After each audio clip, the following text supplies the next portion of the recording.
Weddle on play action. Steps up and fires. It's picked off. Intercepted. Torrey Pines. Henry Kendall. 49-yard field goal attempt. It's got the distance. This one is up. It is good. Under pressure. Now coming back toward the goal line. And look at the catch. Miller into the end zone. Touchdown for the first time tonight. Salas into the end zone. Touchdown. And just like that, the Bucking Broncos are a PAT away from tying this thing up. Weddle with Valencia next to him. Out of the timeout. Weddle takes it himself. He's in. Touchdown, Rancho Bernardo. The Broncos go back in front. 16-13 with the extra point coming.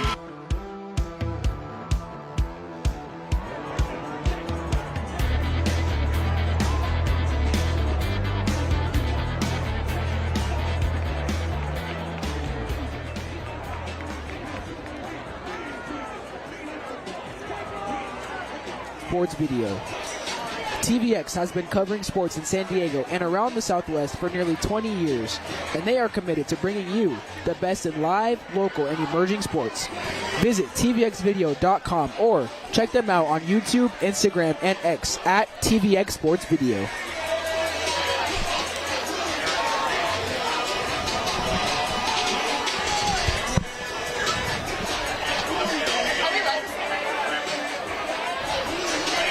Welcome, everyone, to some beautiful Friday night football in San Diego. Tonight we have the San Diego section game of the week between Granite Hills Eagles and the Mission Hills Grizzlies. Two undefeated teams coming into tonight.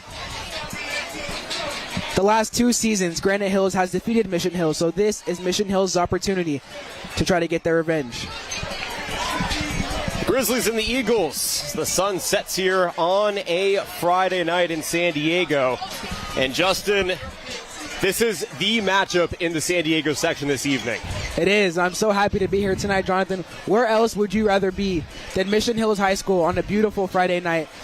Tonight we have two high-paced offenses, two really good teams, two great quarterbacks, hard-hitting defenses. We're going to see what happens when an unstoppable force meets an immovable object tonight. Well, you talk about, let's start with the quarterbacks. You have two different styles in quarterbacks. Justin Rosette, Jonathan Rifkin, delighted to be with you here on a Friday night on YurView Channel 4 and on TVX Sports on YouTube.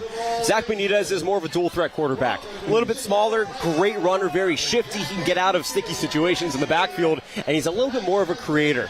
Troy Hune, prototypical pro-style quarterback, great at the three-step drop, quick release of the hands. Which style do you see dominating here tonight? I think tonight, as you said, Troy Hune has the prototypical quarterback stance. I think the last 2 years, Zach Benitez and the Grizzlies have been able to beat Mission Hills, and I think his versatility adds a little bit of an aspect that Mission Hills doesn't have as much that could have led to the victories in the last 2 years. Mission Hills has most of its returners back from last year, but Granite doesn't. How do they reload with some of the pieces that they lost? Yeah, I think they have had some additions. They had some transfers come in, and overall, I think it starts with the coaching. They have a culture established. They have a good culture. All the new players coming in is going to be kind of the same thing as last year. They have a good culture. They have good chemistry between the teammates. So I think it'll be similar to last year. Even though the win was on this field last year for Granite Hills, you got to think that this feels even more dangerous because there's no give-ins. Last year, Granite Hills won in the regular season, but it was Mission Hills who got the nod for the open division spot. So even though Granite Hills won, that loss to Cathedral ended up being the end-all be-all because Mission Hills went on to win conference, which is very impressive in that conference, and that was enough to earn them the fourth and final open division opportunity. So if you're Granite Hills, you know that a win may not necessarily be enough to get into the open division if you even win out or drop one other game here in the regular season.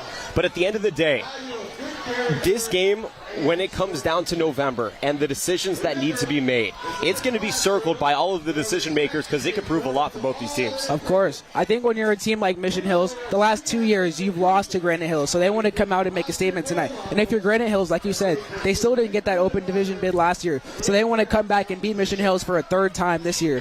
And how big of a statement would that be, beating Mission Hills 3 years in a row? Well, it's interesting, right, because both these quarterbacks were on their respective teams. On one side, there's always this conversation conversation about would you rather be the last team in Open Division or the top team in Division 1. Last year, Granite Hills, they were the top team in Division 1, and they proved it by winning the Division 1 championship. Mission Hills, they actually took Lincoln down to the wire in a game they felt like they should have won and lost on a heartbreaking, controversial fumble call. Which position would you rather be in? Would you rather be the 4th team in the final of 4 spots in the Open Division, or would you rather be the top team in Division 1 with maybe an easier slate to the championship? I think between these two teams, you always want to be in the higher position. You want to be in that 4th Open Division slot. And like you said, Mission Hills was almost able to beat Lincoln. If they're able to get back to that open slot and beat a team like that again this year, that to me would mean more than being in Division 1 and having a slightly easier slate. What do you want to see more of here tonight? Do you want to see the quarterbacks continuing to do what we know that they could do, which is to force the issue, control the pace, and really force the flow of the offense to run through them, live or die? Or would you like to see something else, maybe a defender step up or an entire unit step up in a game like tonight? Because if the defense as a collective can find a way to maybe hold either one of these quarterbacks below their numbers, because you're not going to stop them, but maybe neutralize them just a little bit, to me, you can win this game whether you're Granite Hills or Mission Hills. Yeah, it may be selfish of me, but on behalf of us and all the people watching online, we want to see high octane action. A lot of touchdown passes, high-paced offense going down the field. I think it may come down to the defense having to make a big play on either side, a DB having to step up and make an interception to get the victory for their team. But we want to see some action here tonight. Yeah, spoken like a true generation alpha, wanting to see all offense and no defense here in 2025. But it is interesting, speaking of, Mission Hills has players that play on both sides of the football. Granite doesn't really. Mostly specialized players on offense and on defense for the Eagles. Stamina is huge, and especially in a game like this, when you're playing a physical team like Granite Hills, how does Mission Hills make sure that their players who are playing both sides of the ball maintain their stamina throughout the game? Yeah, I think it's a big advantage for Mission Hills, but also stamina-wise, it can be a bit of a disadvantage. I think how you keep that is, of course, when you're off the field, rehydrating, resting, really, and it depends on like those quick drives. If the defense can get the other team's offense off quickly, the offense will have more time and have more momentum going forward.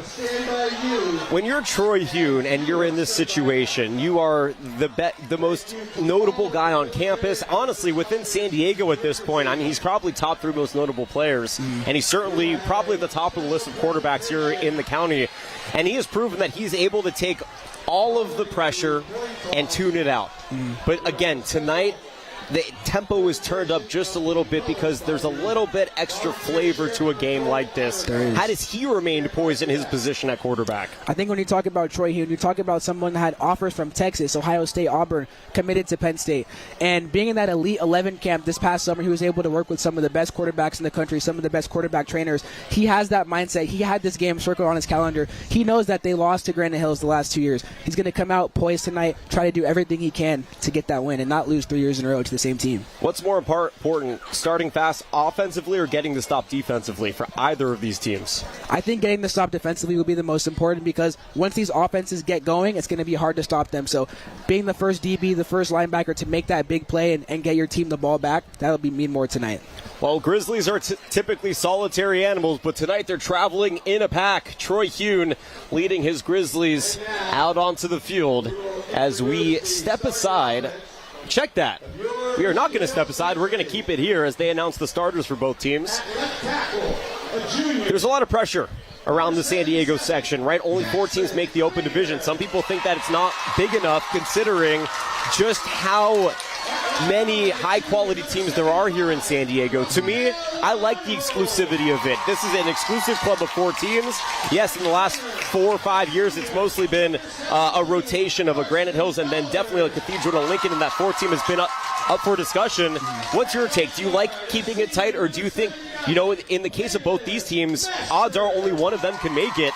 Do you think it should be expanded to give them teams like Granite Hills and Mission Hills and programs in their situation more of an opportunity? Personally, I like the exclusivity of it.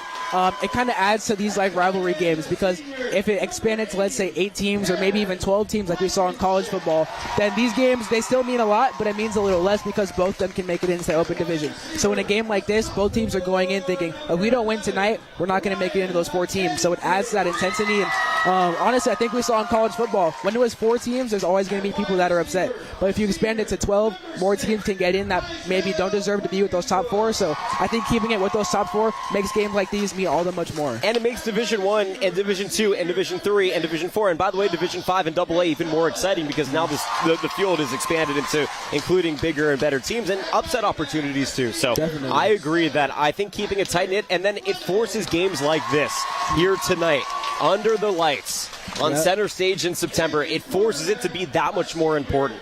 If 8 teams made the open division, tonight wouldn't matter as much. But because only 4 teams, and odds are it's maybe one of these teams now in the Avocado League, La Costa Canyon's going to have a heck of a season. They're already off to a strong start. They're going to have something to say about that. So is Carlsbad. El Camino is always in the conversation. Torrey Pines is off to a 3-0 start with a win hopeful here tonight. So it ends up being important for both these teams for 2 different reasons. For Granite Hills, it's because their conference isn't as strong, and for Mission Hills, it's because their conference is so strong, it's almost impossible to survive without a loss. Definitely, and I think, either way, like you said, these games, being here in San Diego on the Grizzly campus, the cheer, the band, everything, it just feels so special, it feels so prestigious, and having that 4-team group makes these nights feel all the much more important. The captains are heading out to midfield here tonight on USA Military Appreciation Night.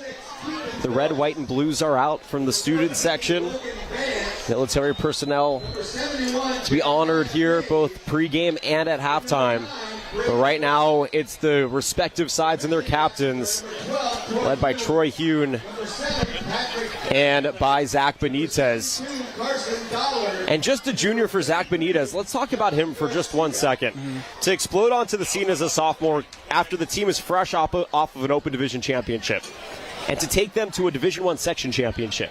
And then ultimately they lose to Edison in the SoCal Regional, but it was still a valiant effort and a great game. How do you take a performance like that and elevate it without trying too hard? Because oftentimes, when you naturally experience an incredible high, you try to force it to maintain that high. But how does Zach Benitez continue to elevate without forcing it? I think in seeing the interview that he did with TVX pregame, it's just his demeanor. He's cool, calm, and collected. He never gets too high. He never gets too low. I think his demeanor really, when you make bad, he had a couple of turnovers last week in that game. He was able to bounce back, and they were able to get the win. So I think his demeanor really, coming in as a sophomore and leading that team, is not easy to do with a team like Granite Hills. So I think his demeanor, his confidence, he's a leader. He doesn't seem to be a super loud, outgoing leader, but he's a quiet leader. He gets the job done at the end of the day. That leadership is going to be on display here tonight as we turn our attentions to the national anthem and step aside for just a moment. Refrain from talking and focus on the flag at midfield by the Sheriff's Department Honor Guard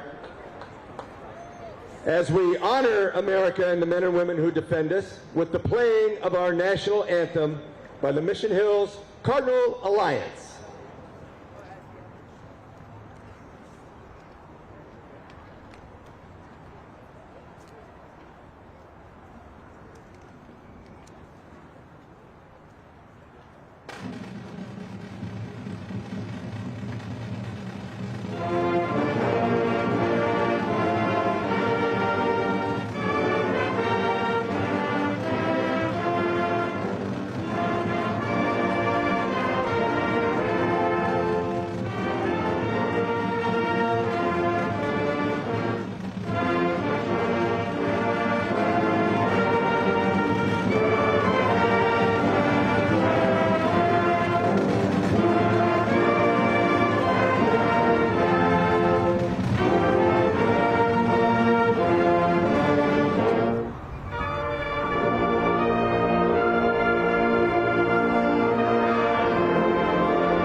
the Mission Hills Cardinal Alliance, and a special thank you to the Volunteer Sheriff's Patrol Honor Guard.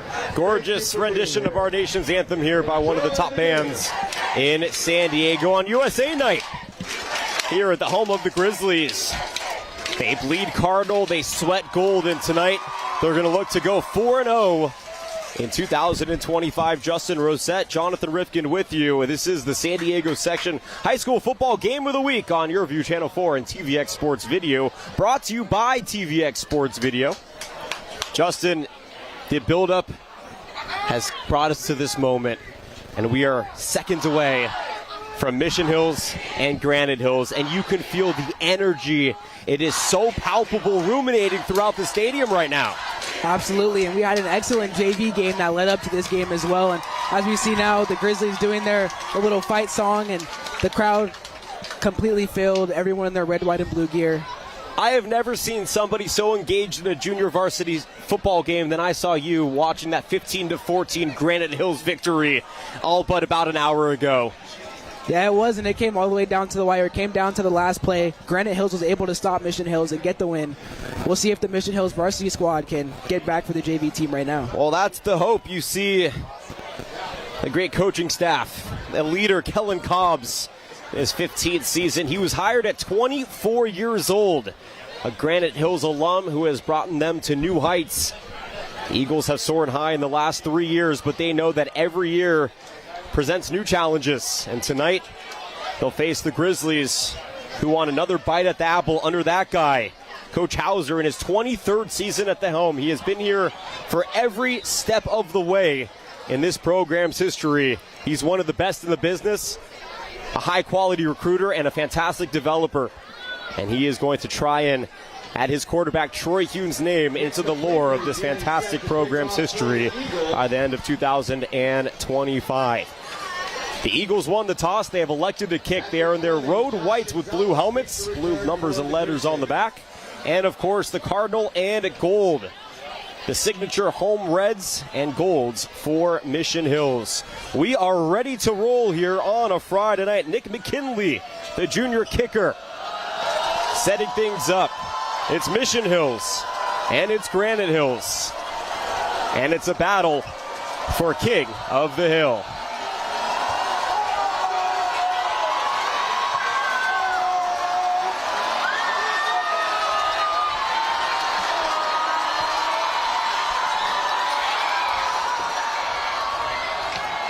McKinley leaving us in anticipation on the edge of our seats. I'm ready. Let's get the kick going. I'm ready to see how this game goes. Week 4 begins now. Kick out wide in the end zone. It's taken a dangerous spot, but instead it's going to be called for a touchback. Mission Hills begins at their own 20-yard line. Probably for the best that play was whistled as a touchback for Josh Gonzalez. Josh Gonzalez there. We saw in the pregame a transfer wide receiver from Escondido. We're definitely going to see a lot more of him tonight. Look to see if Troy Hune can find him throughout the night. He had a handful of touchdowns in a splash last week in the win against Oceanside, the only common opponent between these two programs this season.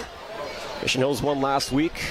Granite Hills started their season with a win. And here comes the Penn State commit, hoping to play under James Franklin in that top 5 program in the Big Ten in a little less than a year. He's in the shotgun and has a man on the move.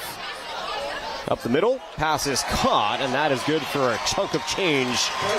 15 yards here for Quackenbush. And a first move of the 6 here on the first play for Mission Hills. As you can see, Mission Hills starting off the night nicely. Just nice, easy little in route there from Quackenbush. We see Hune here with the composure. Easy throw, easy catch, easy first down there for Mission Hills. Mission Hills doesn't use a ton of tempo in their offense early in these games. Here's a quick handoff right into the pile, and maybe goes for a gain of 4 out towards the 40. Extra burst for a gain of 5. And Elijah Schutzer was the one on the stop right there. It's not really a run-heavy offense for Mission Hills. It's not, but something that you'll see throughout the night from both of these teams is the never say die attitude. Always wanting to pick up those extra few yards, always fighting, linemen pushing to get those extra few yards to help the offense. Hune in the shotgun. They use the Swiss Army knife. Patrick Fleming, both a safety and a running back, out to the right. Play action, screen pass, far side. Catch is made by Quakenbush, and after a quick block, he's able to force his way out across the 45. That'll set up a 3rd and short here. Driven out of bounds by Jaden Thomas. We see here, once again, another set play. Hune finding Quakenbush. He had 6 catches for 76 yards against Oceanside, and already being integrated heavily into the offense. We'll see what he can do throughout the night. Yeah, Hune had 4 touchdown passes a week ago, including 240 yards through the air. Also had a handful of rushing touchdowns. 6 total touchdowns last week for Troy Hune. Not a bad night in the office. Not at all. Here he is in the pistol, 3rd and 1.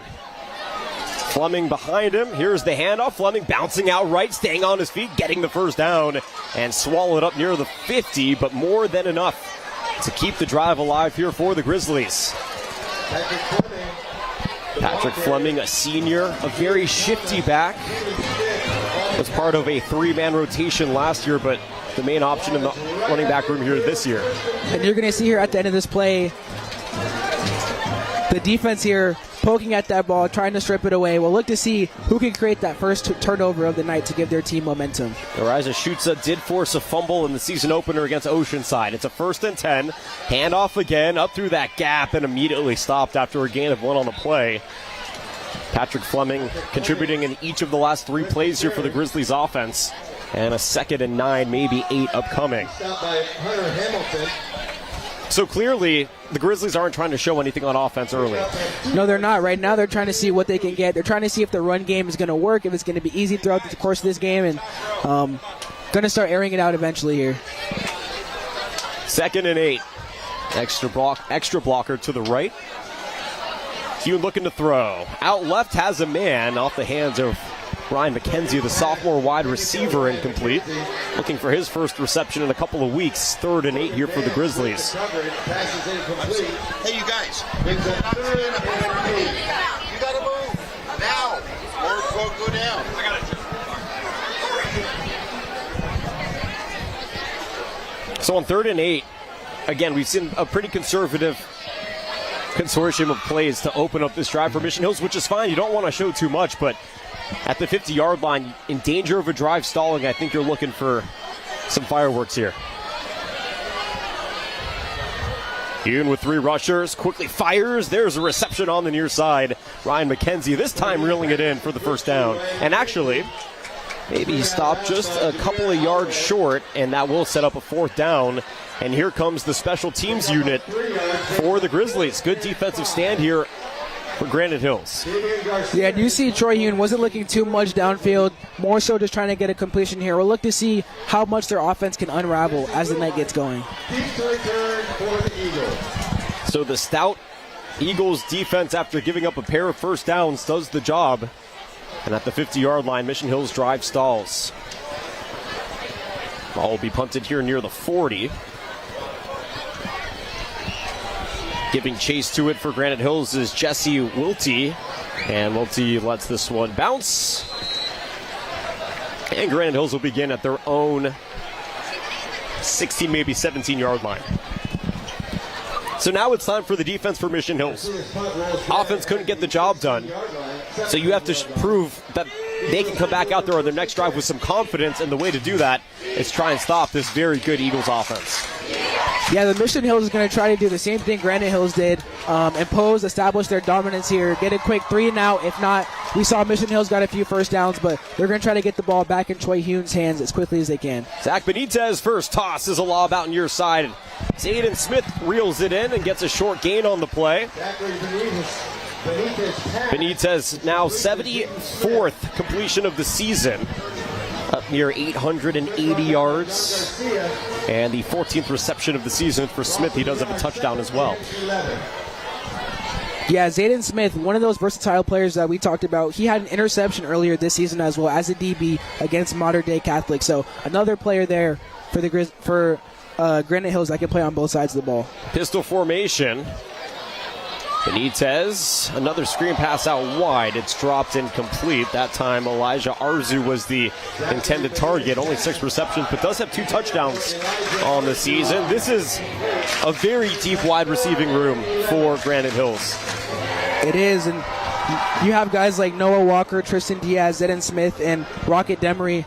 4 guys that are extremely capable. We'll look to see what they can do tonight. Let's see how capable they are here on 3rd and long. 3rd and 11, 5 wide with the setting sun behind him. Benitez, far side, nobody's home but an interception. Reeled in and taken. Touchdown, Xavier St. John and the Grizzlies. The 3rd interception thrown by quarterback Zach Benitez turns into a touchdown for Xavier St. John, and the Grizzlies strike first. Well, Jonathan, we talked about, will the Grizzlies defense be able to do what Granite Hills did, but even more there? And we're going to see the replay here, but looks just like a complete miscommunication between Benitez and the receiver. He threw it expecting somebody to be there. Nobody was home. So, absolute big move there for the Grizzlies to get themselves on the board first. TJ Baker completes the PAT. 7-0 here after about 3.5 minutes of play. Another look at it, and you're right, miscommunication. He expected his receivers to come back. They were all running down, and that allowed the floor to open for St. John to stride in for the touchdown. Yeah, just about as easy of an interception and touchdown as Xavier St. John will probably ever see in his football career. Yeah, and you could see Arzu, visibly frustrated at how that play went. But the fans here with a reason to cheer. Their offense may have stalled, but sometimes all it takes is a defensive stand to get on the board first.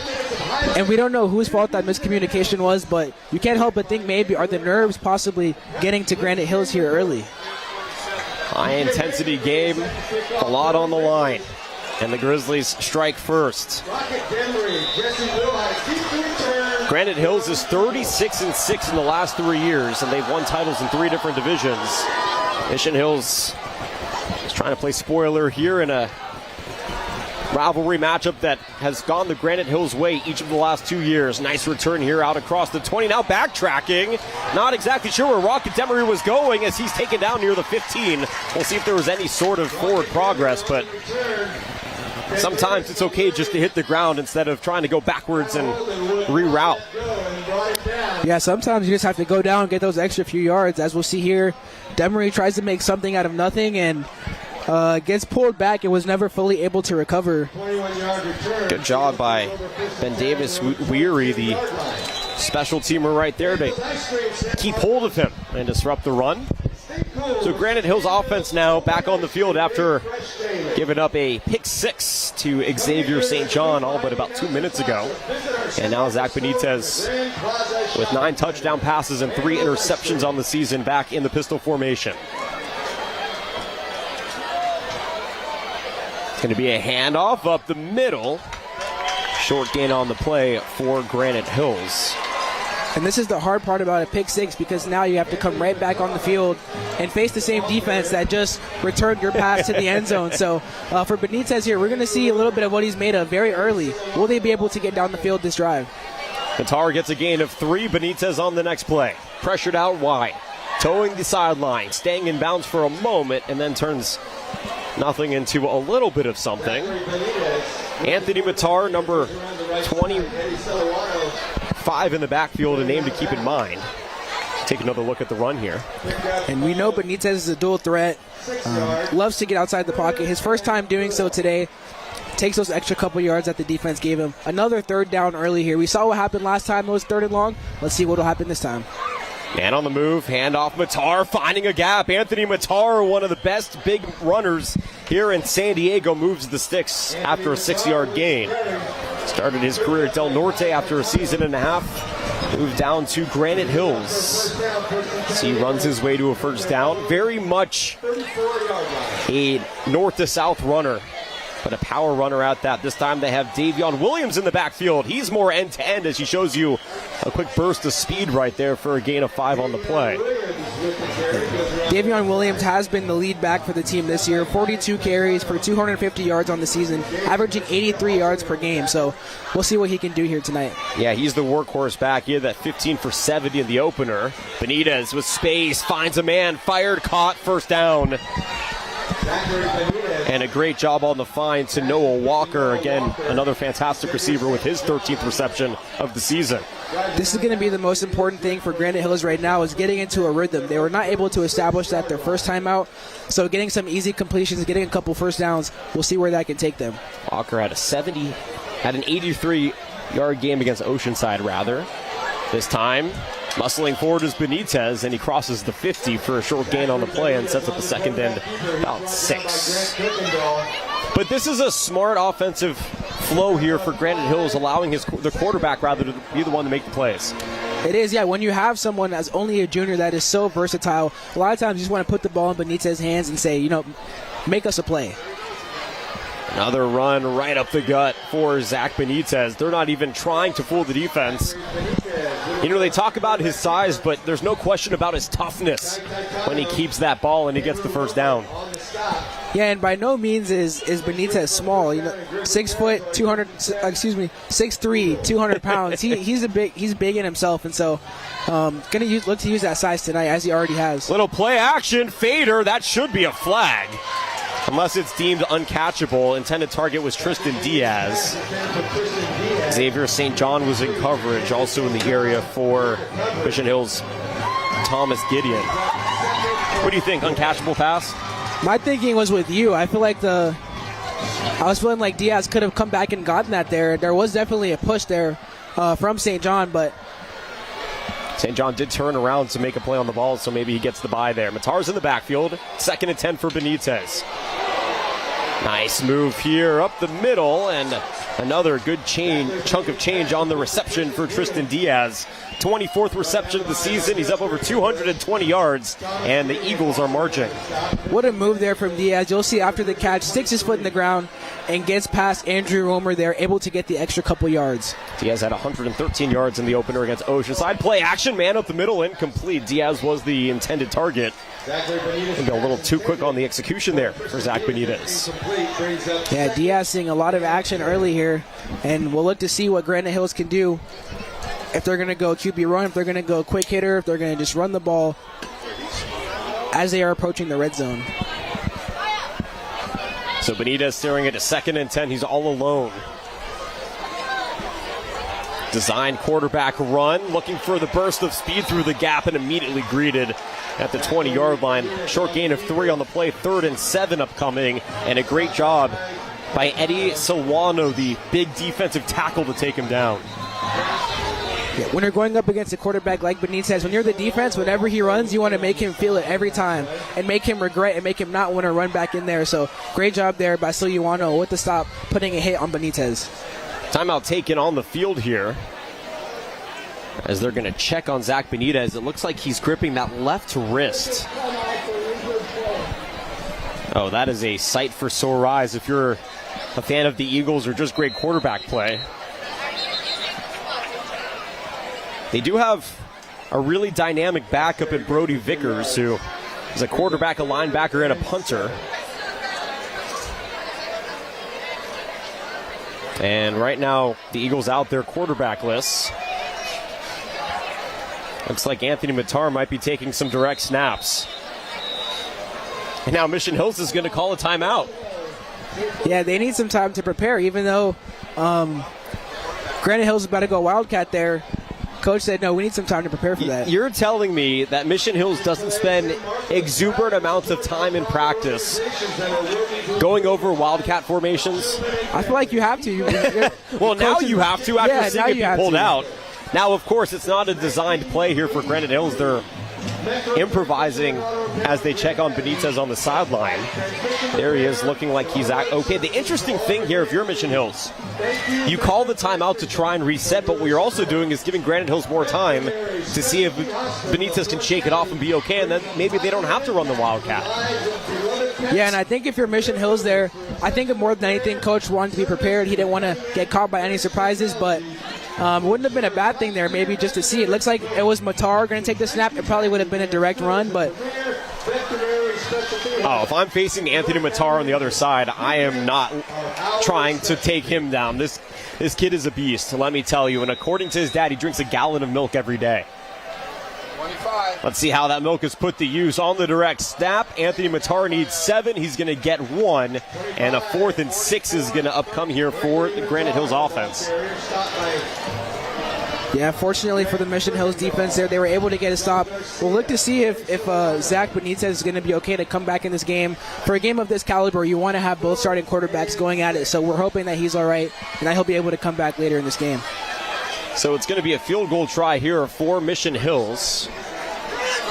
It's going to be from the about 36 yards here on the attempt. Trying to get on the board here for the first time tonight. Jacob Nunez with a line drive, and it is no good. From 36 yards, Jacob Nunez can't split the uprights. And once again, it's the defense for Mission Hills coming up with a huge stop, up 7-0. Yeah, very tough break there. As we're going to see, his field goal is wide left. It is no good. Looks like it was very close. Was not able to go in, and very disappointing drive there for Granite Hills. They were able to drive down the field after that pick six. Benitez gets hurt, and that stalls the drive, and unfortunately can't put points on the board. Well, it's been about 8 minutes of game time since we've seen this offense out there, because the last time they were out there, they got run off after the first drive of the game, and then a pick six allowed Granite Hills offense to stay on the field, but at least Mission Hills has the lead now if you're Troy Hune and company. Here he is in the shotgun, making a swap at running back. Patrick Fleming to his right. Play action.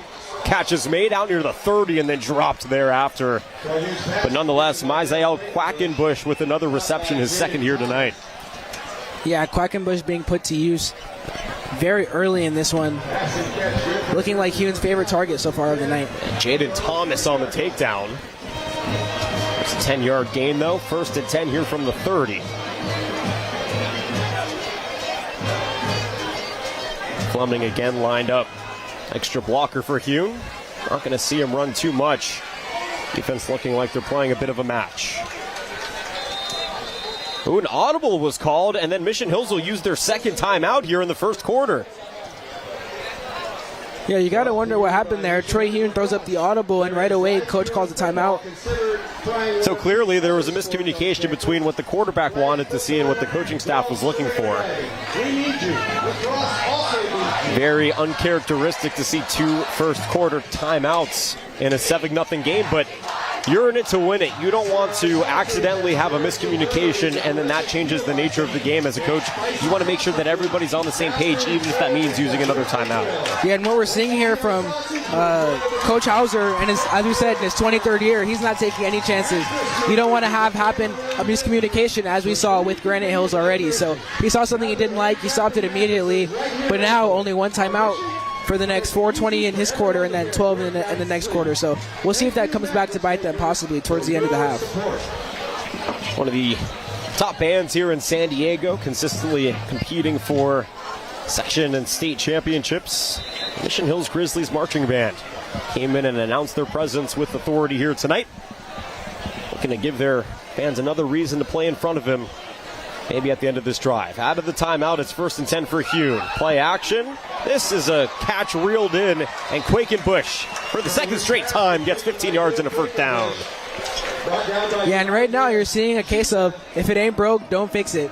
Quackenbush has gotten, what I believe this is his 4th catch of the game. It seems to be a quick slant every single time, and Hune keeps hitting him on the spot. They're going to keep doing it if Granite Hills doesn't respond. When you have a quick slot who can get off of his block so quickly, and then you have a quarterback with the arm talent and the speed to get rid of the ball like Troy Hune, it's almost unstoppable here at this level. I mean, you need elite level defensive backs. 1st and 10 from the 45. Fleming takes the carry, finds a crease, and he carries the slew of Eagles on his back out near the 50. They're going to mark him down at the 49. It's a gain of 6. But how about Patrick Fleming the third? Really forcing the Eagles to have to gang tackle him to bring him down. Yeah, as we pointed to earlier, we have the never say die attitude here. Fleming gets touched around 3 or 4 yards, continues pushing and getting those extra yards here. That was Keaton Boyce who was on his back. 330 pounds. That's a lot of weight to carry. That's why you don't skip leg day, kids. Make sure you get those quads nice and strong. I'm guilty. I do skip leg day, but after seeing that tackle right there, makes me want to do leg day more. I skip leg day until Saturday mornings. There's a catch made here on the right side by Josh Gonzalez. The Escondido transfer with his first of the evening. And another gain of 15. So 3 consecutive catches here for the Mission Hills offense. 2 by Quakenbush, 1 by Gonzalez. They are rolling now here on their 3rd drive of the game. They are, and every completion so far has looked easy. Once again, another receiver getting free in the middle of the field and Hune finding them. It's the same recipe, and they've been repeating it all game so far. Gonzalez had 68 catches for 1,300 yards last year and 21 touchdowns in that Escondido Cougars offense. Went from being a Cougar to a Grizzly. There he is on the move. Fleming's in the backfield. Hune keeps. Troy Hune against pressure towards the end zone. Has a man. It's caught! No, it's not. Incomplete. Ryan McKenzie on the floor wondering where that ball was dropped. I thought for sure he had that catch.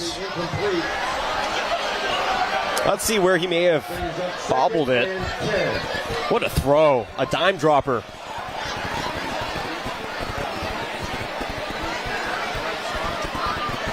Yep, that's the right call.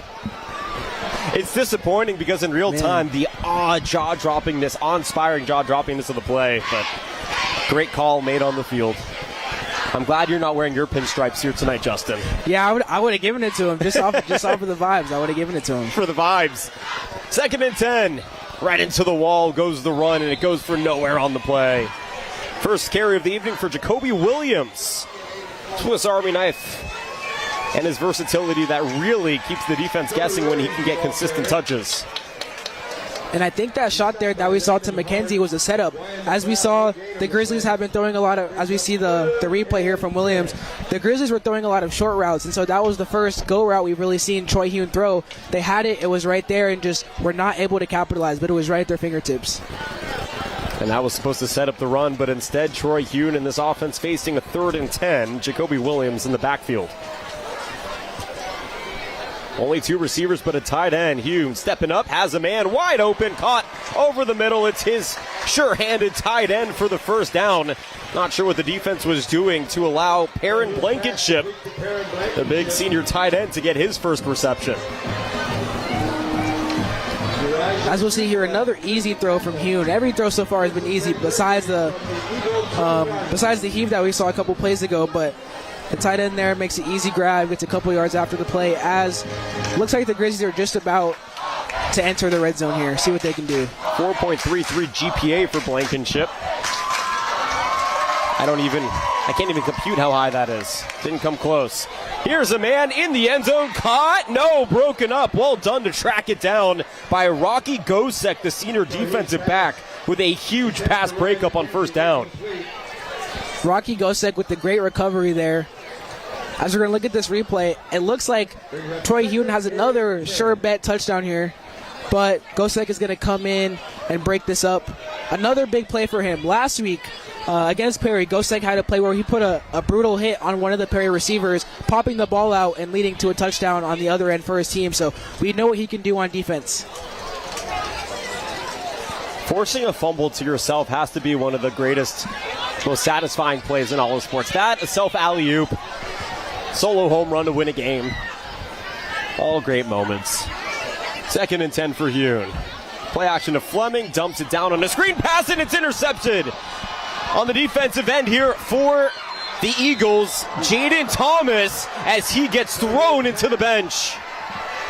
Intercepted by Jaden Thomas. But Jaden Thomas picking off Troy Hune in a pivotal moment towards the end of the first quarter.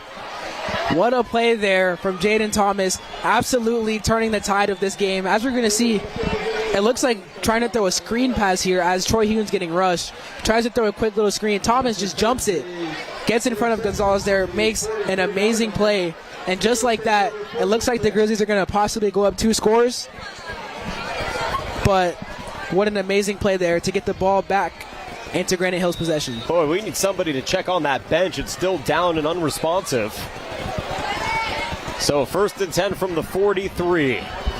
It's a carry for Anthony Matar, finding a crease in a seam, staying on his feet, throwing maroon jerseys off of him before he's taken down by Delgado. Out across to the 40-yard line. We'll call it the 39, but a strong run from a guy they call Derrick Henry Jr. Yeah, it's certainly looking like it there, setting every single tackle. And I think the most important thing we see here is Granite Hills quarterback Zachary Benitez is back in the game and back leading the charge. And here he is charging forward. The flag is thrown. It's going to come back for holding as Benitez slides. Here the 35. Zachary Benitez on the quarterback keeper. Stopped by Kai Taikano. Yeah, Benitez Penalty marker on and his health. Well, the health of all student athletes should always be utmost. So we get the holding call. From the previous stop. Oh, the microphone was working so well during the JV game. I don't know what happened here during the varsity game. Here's another look at the hold. Yeah, and pretty easy to tell. Can't really take down opposition. And that'll likely be the final play here of the first quarter.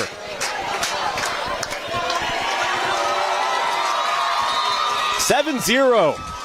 A defensive touchdown, the only offense here in the first quarter. Mission Hills on a pick six by Xavier St. John's leads 7-0 on the Your View San Diego section game of the week presented by TVX Video. Back in a moment from Mission Hills High School.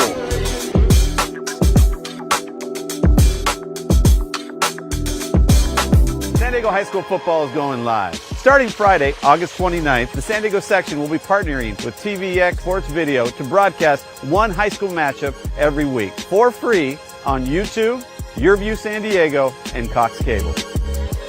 Friday, September 19th, Cathedral Catholic travels to face Helix on the San Diego section game of the week. Watch live on YouTube at TVX Sports Video, Cox Channel 4, and Your View, California.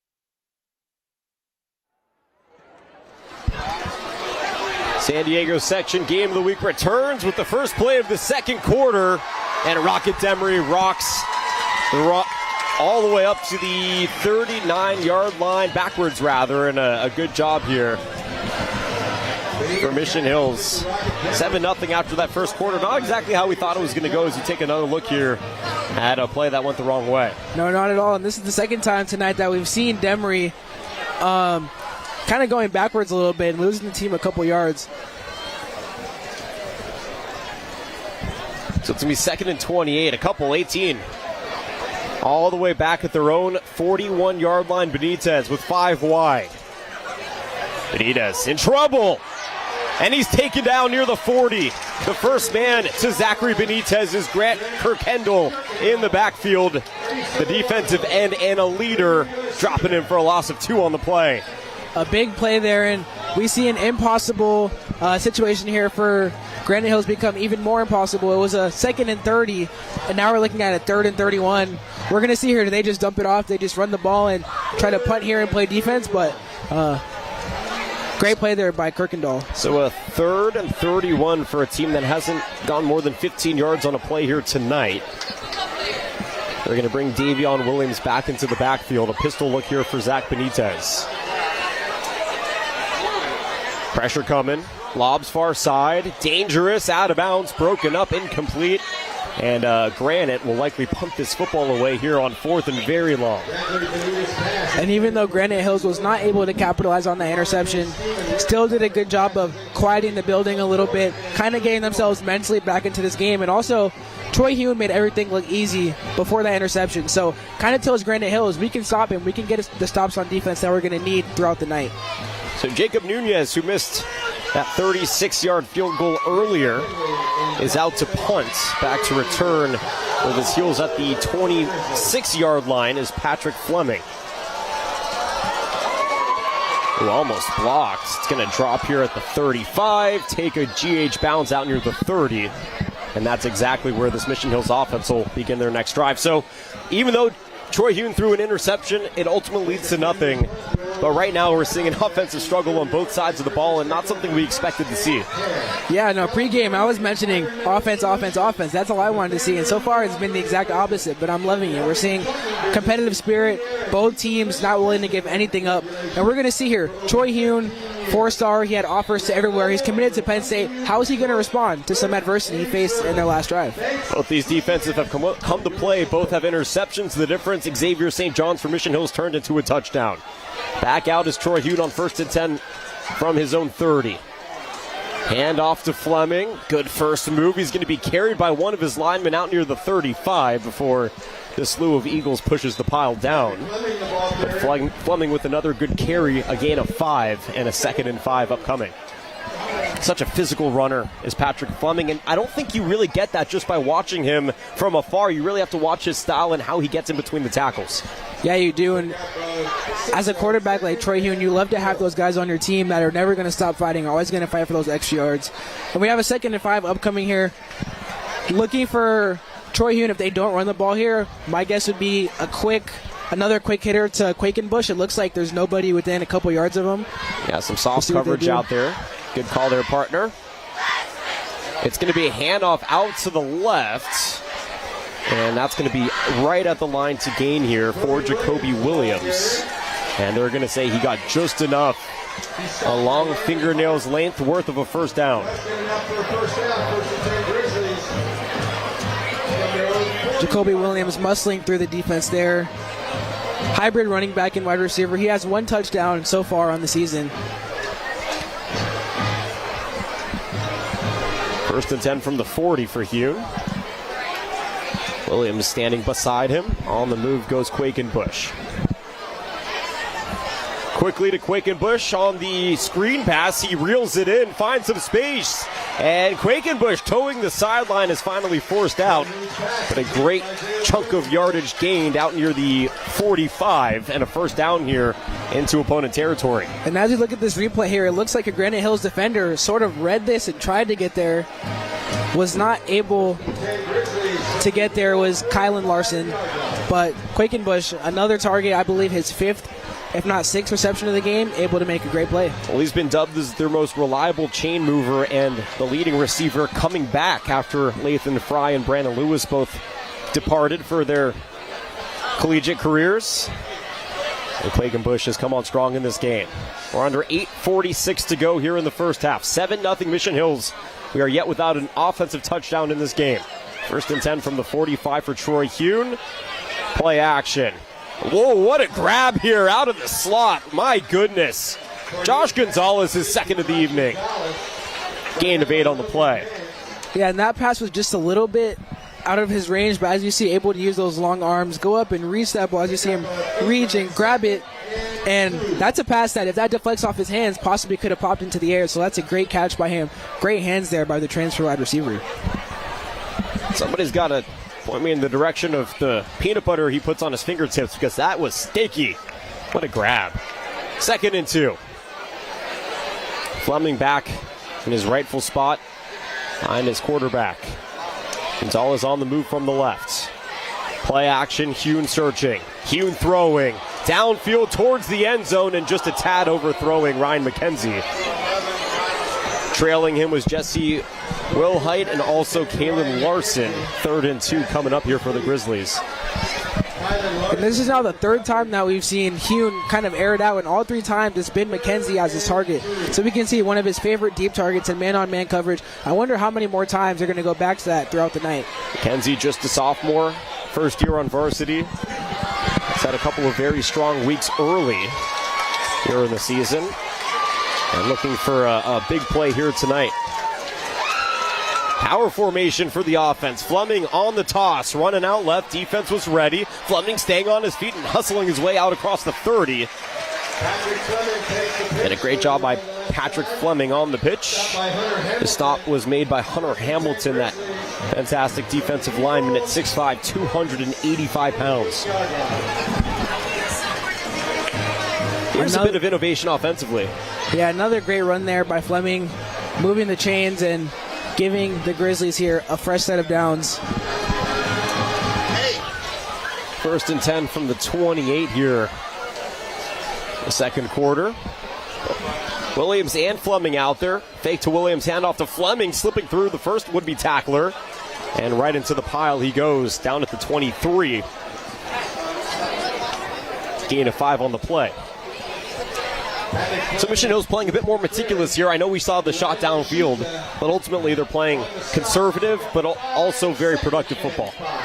That's correct, and I think the rest of this drive, we're going to see a lot of those short gains, 5 to 10 yard passes, if not just running. Right now, handing the ball off to Fleming is working every single time. The linemen are using their big frames and pushing these Granite Hills defenders, and it's looking like the run game is working. We'll see if they keep going back to that, but I would be surprised if we see any shots to the end zone right here. Well, they're loading it up again.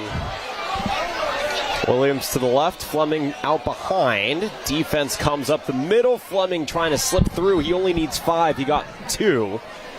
And a third down is going to be where the Grizzlies are standing here at the 21-yard line.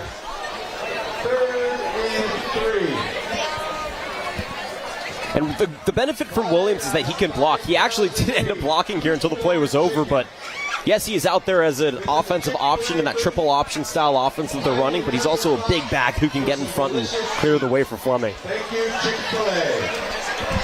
Third and 3, under 6 to go. Here in the first half in a 7-0 game.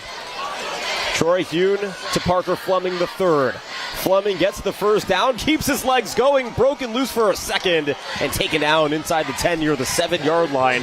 A big gain on the play, 14 yards for Fleming out of the backfield, and for the first time this evening, it's first and goal for Mission Hills. Yeah, what a run there by Fleming, and as we pointed to, they're probably going to keep going to him here in the red zone. It's been working. First and 10, a goal from the 8, Fleming outright. Fleming trying to stay on his feet, but he can't. And on the tackle out from behind was Jaden Proctor, the senior linebacker. Gain of 2 on the play. Here's the run that set up the previous play.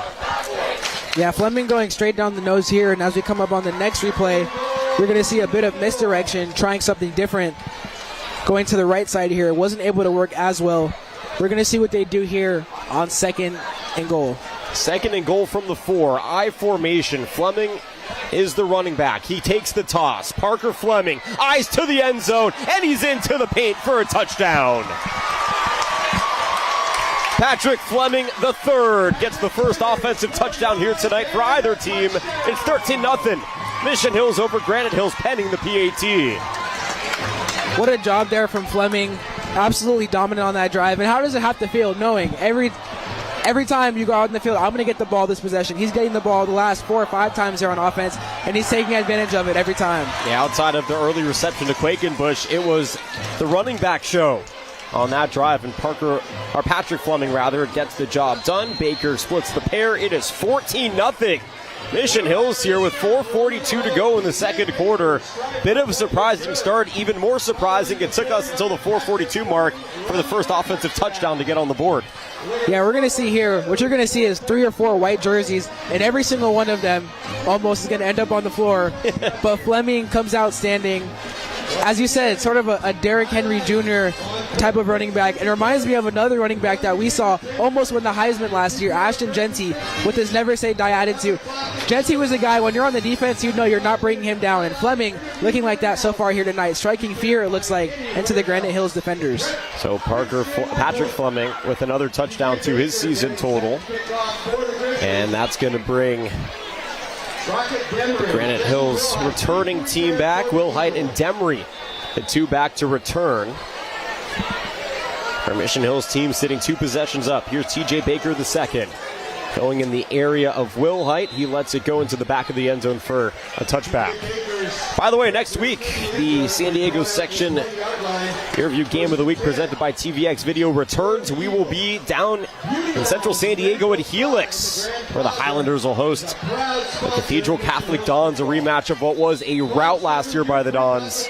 But this year, both teams reloaded and looking for open division opportunities. All of that and more in a week's time, but still some business to take care of here this week. Week number 4 of the football season between Mission Hills and Granite Hills. 14-0, 4:42 to go here in the half. Zach Benitez with a handoff. Bouncing out left. Good move here from Williams to the 30. And taken down out across the 35. And Javion Williams with his biggest carry here tonight to move the sticks after a gain of 15. A big gain there to start the drive for Granite Hills. And this is dangerous territory for them because these last 4 minutes, as we see the carry here for the big gain, you want to get on the board, but you also want to be too eager and possibly turn the ball over and allow Mission Hills to score again. Oh, Matar gets greeted by the brick wall as soon as he touches the football. Swallowed up defensively by that Grizzlies defensive line, and Davion Garcia leading the charge. 2nd and 10 coming. Granite Hills does receive that second half kickoff. Something to keep in mind, clock management, get some points, whether it's a touchdown or not. Momentum shifts, and then you receive that second half kickoff to try and either cut the deficit more or even tie things up. Whistles are going to blow, and a false start will ensue here for Granite Hills. Relatively clean game, just the second flag, besides that holding earlier in the first. Yeah, definitely. And this possession here for Granite Hills, as you said, it's so important. You do not want to give Mission Hills a chance to make it a 3-score game before you get that second half kickoff. So even if you don't score here, if you're Granite Hills, you don't want to give the ball back to Troy Hewn in that offense. 2nd and 15 as clock continues to wind down. Benitez to throw. Benitez rolling right. He had Matar for a moment. Benitez trying to evade space, and he is flattened in the backfield. Mission Hills surging to the quarterback. A huge loss on the play, and a great job by Garcia and his Grizzlies faithful to force the disruption. And as we're seeing here, Benitez keeping a calm demeanor, as we mentioned pregame, trying to find someone, just cannot find anybody here. Wasn't able to throw it out of bounds. As we see there, the Mission Hills defenders do a great job there. Davion Garcia, doing a great job of tracking him down, not allowing him to throw the ball out of bounds. 3rd and 22. Benitez and Anthony Matar teaming up. And finally, a catch is made here for the first time in this quarter. Noah Walker with his second reception. And just a short gain on the play. It's going to set up a 3rd and about 11, or rather a 4th and 11. And the Eagles punting crew once again will have to punt this one away. Very short drive there for Granite Hills. Once again, can't get anything going. This Mission Hills defense has done a great job not letting them get anything going. The one drive that they did have, they were able to stunt and stop at the goal line. So we're seeing a great job here defensively by Mission Hills. Patrick Fleming back at the 28-yard line. Jacob Nunez, his second punt. This one's a good one. Hanging and a fair catch at the 30. All at the 29-yard line for Mr. Fleming and company. So finally an offensive touchdown and a defensive stop. 14-0 with 2:32 to go. How quick do you want this possession to go for your Mission Hills? Or are you looking to get points as zeros hit that clock? Yeah, I think for Mission Hills here, you want to go quick, but you also don't want to give Granite Hills the ball back and allow them to score here and score after the break. What I'm looking for here for Mission Hills is maybe a couple quick hitters, a couple of Fleming runs, but once again, I'm going to be looking for that deep shot eventually coming, whether it's on a 3rd and short, no matter when it is. They've been throwing the ball deep to Ryan McKenzie. I'm looking for him. I'm looking for number 10, Josh Gonzalez, the transfer as well. I'm looking for one of them. And then, of course, you have Quakenbush, who has 5 or 6 receptions already. So options all over the field for Troy Hewn. Has to feel so great as a quarterback. Comes out 5 wide, trips on the weak side. Gives you a hint at the idea here. By the way, in Fleming in that slot, nobody's covering him. Hewn, though, goes to Gonzalez on the screen pass, dancing out towards the 35, but he's taken down just shy. Leading tackler on that play was Jaden Proctor, his second tackle here tonight for the Eagles. Brought down by Jaden Proctor. As we'll see here, another trying to quick be hitter. innovative here. Yeah, another quick hitter there for Gonzalez. We've seen that work a lot already for Mission Hills and was able to get them 5 there, get them halfway to the first down. Clock continuing to churn here at 2 minutes to go in the first half. The future Penn State commit trying to join the ranks of the Big Ten with some great San Diego quarterbacks as passes dropped. I think it was just a tad early. Fired in there to Ryan McKenzie, who is now 0 for 3 in targets and receptions here tonight. Yeah, that was a sort of a weird play right there because it looks like if McKenzie caught that, there was not many people in front of him. It could have been gone. So a nice design there from Troy Hune and the coach there, Chris Hauser, but just were not able to make it happen. So 3rd and 5, Granite Hills hoping for a stop. The $1:54 to go in the first half. Looking for something quick here to either Quakenbush or Gonzalez on the left side of the field. Blankenship's the tight end on the move. Following in his steps is Quakenbush. Hune looking right. Hune running out of time. Screen pass is caught. It's Fleming at the 35, and he goes absolutely nowhere after a gain of 2 on the play. It's going to be 4th down here and about 3. Check that, 3rd down and 3.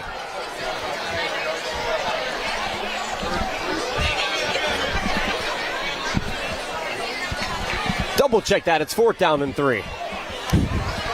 Yeah, it was a great effort there again by Fleming. Just not able to make it happen. But Granite Hills, the defense is bending but is not breaking. Getting another opportunity for their offense. And they used their timeout here with a $1:45 to stop the clock, try to get the ball back. So defense comes up with the stop, assuming that the Grizzlies punt this football away and you are able to receive it cleanly. What do you want to see in this minute 45 here in the the Eagles' next drive? I want to see them take some shots. It seems like so far that it's been a lot of conservative offensive plays. They haven't been taking a whole lot of shots downfield. I want to see Benitez break out for a long run, get one of those dynamic receivers an opportunity downfield to make a play. Jesse Wilhite back at the 37. Ooh, this is a high snap. It's also a high punt, fair catch near the 30. And Wilhite reels it in at the 28-yard line. So with a minute 38 to go and down by 2 possessions, the Granite Hills offense will try and manufacture some points here, swing the momentum towards their side and try to get into this half, erasing that goose egg on the board. The way this Mission Hills defense has been playing, though, they have really frustrated Benitez and this offensive line. They've stifled the run. They have not given receivers an inch. And it's been a stagnant offense for Granite Hills for all but one drive this evening. And that one drive ended with a missed 36-yard field goal attempt. Pistol for Benitez. Matar's the running back. Zach lobs. Catch is made by Walker. And after 2.5, he's pushed out. Third reception for Noah Walker tonight. Granite Hills has not been able to get anything easy going. We've seen Mission Hills, Troy Hune be able to get a lot of easy completions, whether it's to Gonzalez, Quakenbush. Granite Hills has not been able to do that. They haven't really been able to get their offense into a flow, and we've seen that when they get downfield, they've kind of been stunted so far. Empty set here for Benitez. 92 seconds to go in the half. Quick turnaround. The pull of the trigger from the quarterback was early as he takes a hit on the throw. Walker, the intended target. Good coverage by Xavier St. John. 3rd and 7 for Granite Hills. Feels like forever ago when Xavier St. John erupted with that pick 6 to put Mission Hills on the board early in that first quarter. 3rd and 7, Benitez with time. Benitez with the man, it's Walker in coverage. He makes the grab. Was he in bounds? Incomplete is the call. What a throw that was there. We were looking for Granite Hills to take a shot. The shot was taken, and what a grab here. He positions up, gets himself right, and I'm not going to lie, that was a catch. His left foot. They don't have replay in high school, but if VAR was instituted, that would have been overturned. His left foot was most definitely in bounds. Most definitely it was in, and he had possession. 4th and 7 turns into a Granite Hills punt, so Granite Hills now with their second straight punt after Mission Hills punt. Two teams with stalled offenses the last 3 drives. Fleming the returner, Nunez the punter. Ooh, that one very close to being blocked, but nonetheless it goes straight up and out near the 40. Mission Hills is going to take over in Eagles territory here on this drive with only 1:15 to go. This is a disaster right now for Granite Hills. Yeah, we're looking back at this catch again here from Benitez to Walker, finally taking the shot. And you're going to see here, he makes the grab. Watch his left foot. His left foot is going to come down 100% in bounds there. Yep. That's in bounds. That's possession. There's a little bit of green. The question is if his right foot touched the out-of-bounds part while his left foot touched inbounds. Yeah, and that's about as close as it can get. Nonetheless, the call on the field was incomplete. But after a first down, it's going to be 1st and 10 from the 40 as we take one more look. Nice angle. Good job, guys. World-class crew here at TVX. Kuhn rolling out left. In trouble. Quick pass to Fleming. In space to the 40. Runs out near the 38-yard line for Patrick Fleming. Something out of nothing. Just a gain of 2 and 2nd and 8 is what was set up.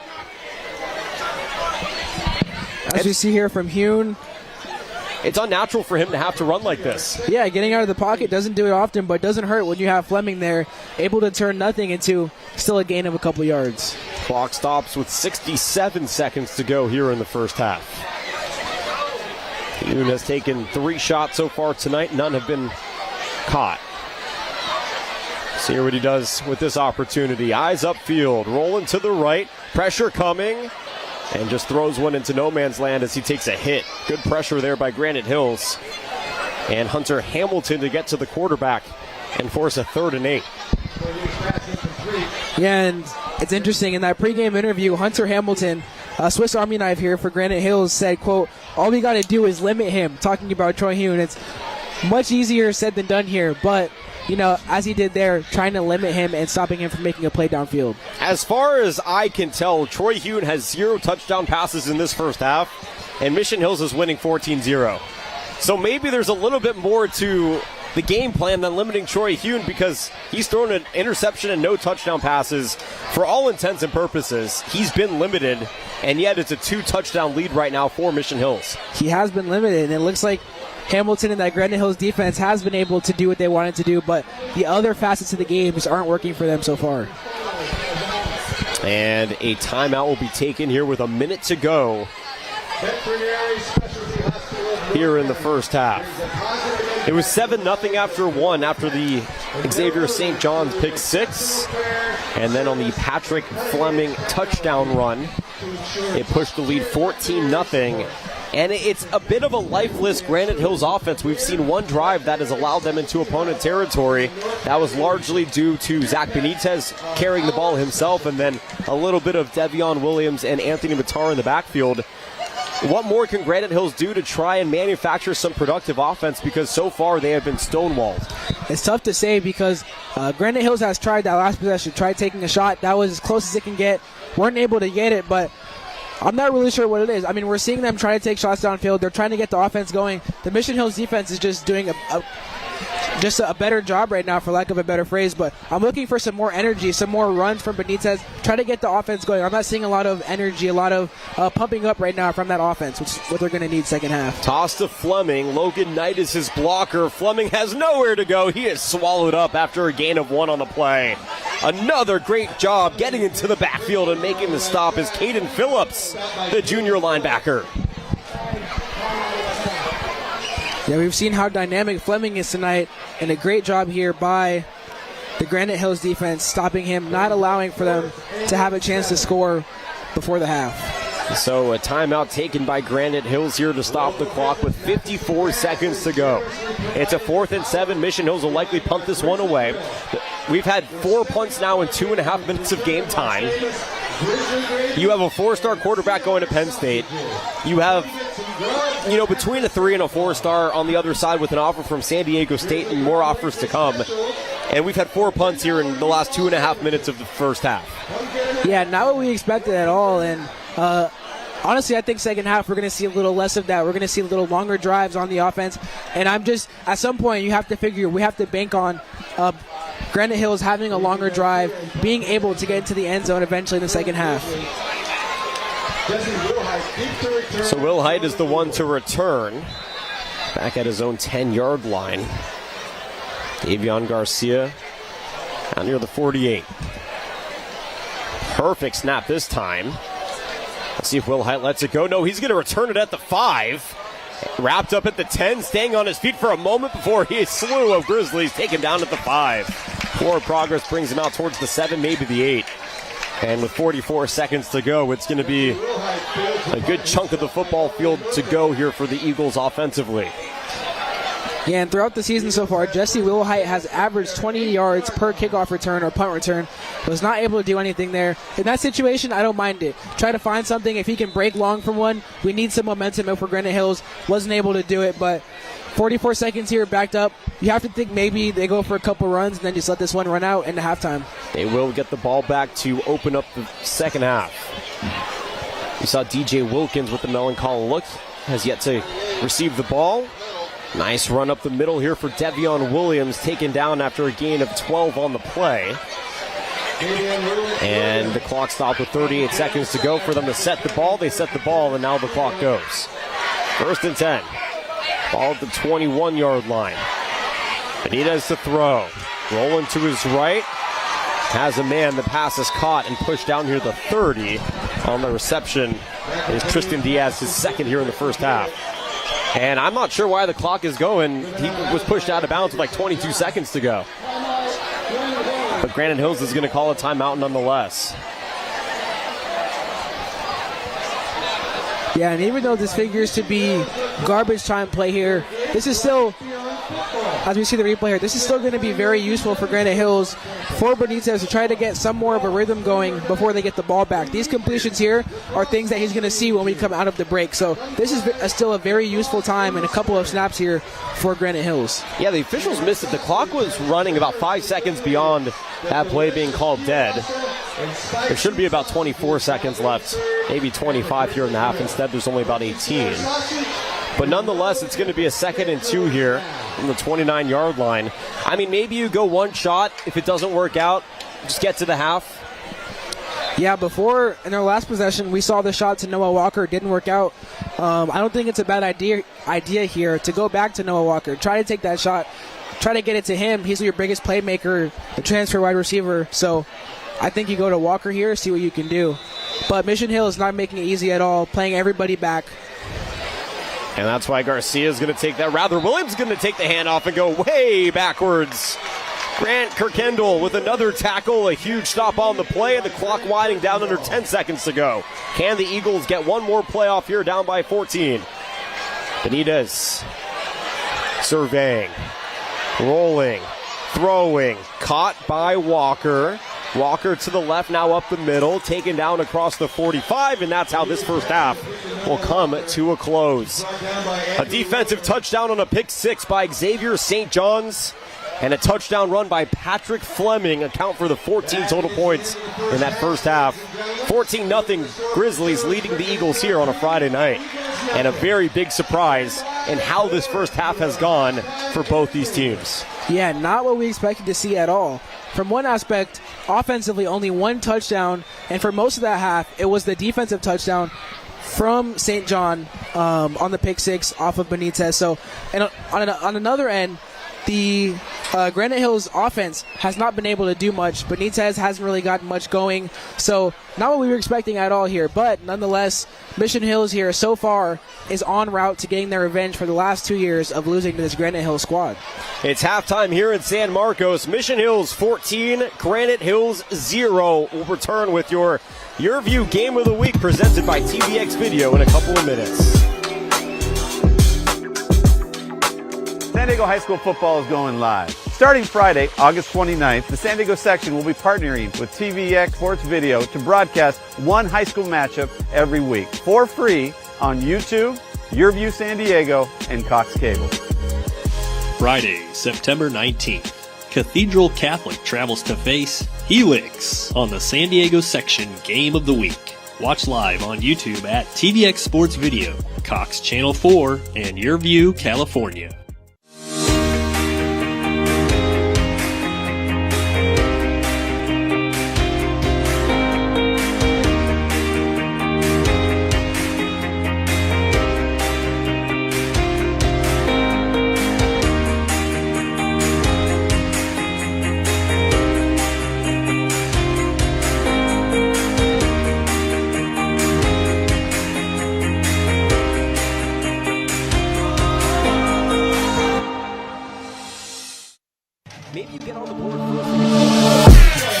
There's the opening kick.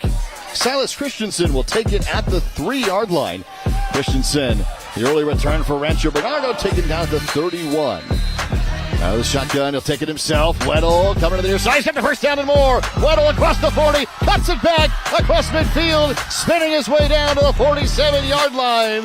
Went for it on 4th down and won twice on this drive, and now they've got it 1st and 10 from the Falcon 25-yard line. Weddle on play action, steps up and fires. It's picked off, intercepted. Torrey Pines, Henry Kendall pulls it down for the INT, and wearing that club as well to get the INT. It's supposed to make it harder to catch a football. Absolutely. Which, by the way, you'll see him extend with one hand. That's why he had to catch it. Here's a good play action. Offensive line, great hold, secondary hold up front. And then, yeah, you can see, look at that, right with that right hand. A one-handed interception while wearing a club on your left hand. He uses just the one hand. Miller to throw. He's got plenty of time. Backs up and fires. Passes caught downfield. Kevin Jackson, the tight end, all the way down to the 25-yard line. I don't know, it's heavy air out there, humid air. So it's going to be heavy. 49-yard field goal attempt. It's got the distance. This one is up. It is good from 49 yards. Clark with the boomer. 49-yarder, and now he'll kick things away. Brody Sella taking it at the 1-yard line. Sella for Rancho Bernardo, quickly out across the 20, lost the football. It's coming loose. A battle right before the 30-yard line. Torrey Pines is celebrating like they've got their second turnover of the day. Blake rolling left, under pressure. Now coming back toward the goal line, and Luke with a catch. Miller into the end zone. Touchdown for the first time tonight. I mean, if Blake doesn't decide to stick to quarterback, he should be a shortstop. Because this is the shortstop gliding to his left, off balance, sidearm throw, perfect. I mean, look at this. He's on the move, and he's able to sidearm it right into the pocket for his brother to make the catch. Weddle stepping up, gets rid of it, pass, completed the sideline. Was he inbounds? Yes! It's a completed pass to Hugo Gonzalez. 4th down. Waiting, steps up, throws for Gonzalez, into the end zone, touchdown! Oftentimes, coaches tell you that if you're going to throw the ball, throw the ball. This time, though, Gage thought about throwing the ball and smartly held back and waited. I mean, he was about going right there, and then he said, you know what? I'm going to run through this hole and give you some extra time to stride into the end zone, where Hugo Gonzalez was able to secure it for his second touchdown this season. And just like that, the Bucking Broncos are a PAT away from tying this thing up. And that's Rancho Bernardo getting 2 stops to start the second half. They have converted one into a touchdown. Roca keeping it himself. He'll go for the fake. Roca on the punt all the way around. Did he get it? He's out of bounds. Where are they going to mark him? It is right there for the first down.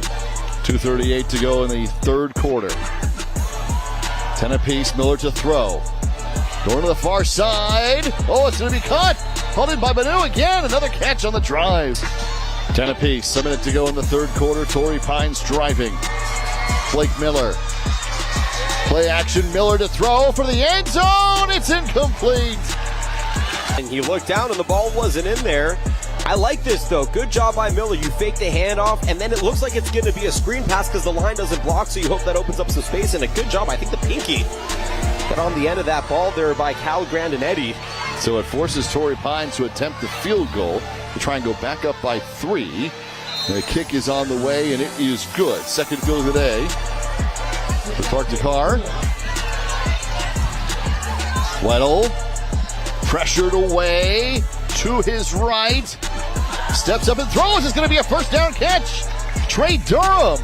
Weddle extended that play forever and found a receiver to get the first down. 13-10. Here is Weddle to throw on first down this time. And again, he makes it up, gets it to Marshall. Marshall bowls over a defender. Weddle with Valencia next to him. Out of the timeout, Weddle takes it himself. He's in. Touchdown, Rancho Bernardo. The Broncos go back in front. 16-13 with the extra point coming. The extra point is good. 3rd down and 5 from the 32-yard line. Less than 4 to play in a 4-point game. Miller, shotgun with Roca in the backfield. Hands off to him. Roca stopped for a loss. Pushed backward. It's Drew Coates and Lucas Winkler who make the stop. Well, that UC Davis Aggie and a defensive captain coming big. I mean, look at Weddle, by the way, making the hit, bouncing off. He was the first to wrap up.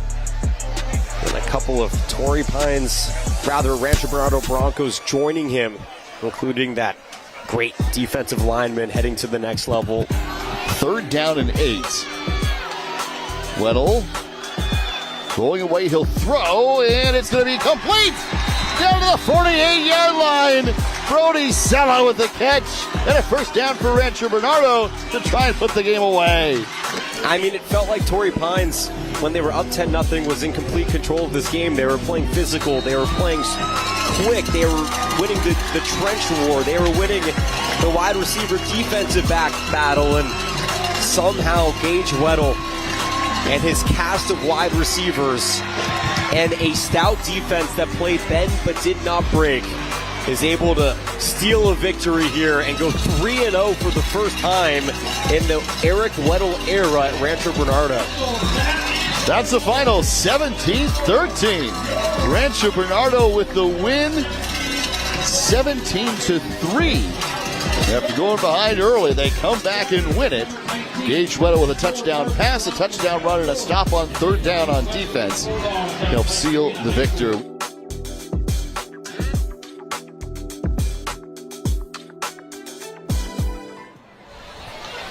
Halftime here at Mission Hills, the Grizzlies lead the Granite Hills Eagles 14-0. It's one of the top bands in the Preps game here in the nation and in San Diego. It's the Mission Hills Grizzly Marching Band, and they're about to put on a performance for the ages.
the Mission Hills Folklorico Club and the Cardinal Alliance. Put your hands together. Outstanding.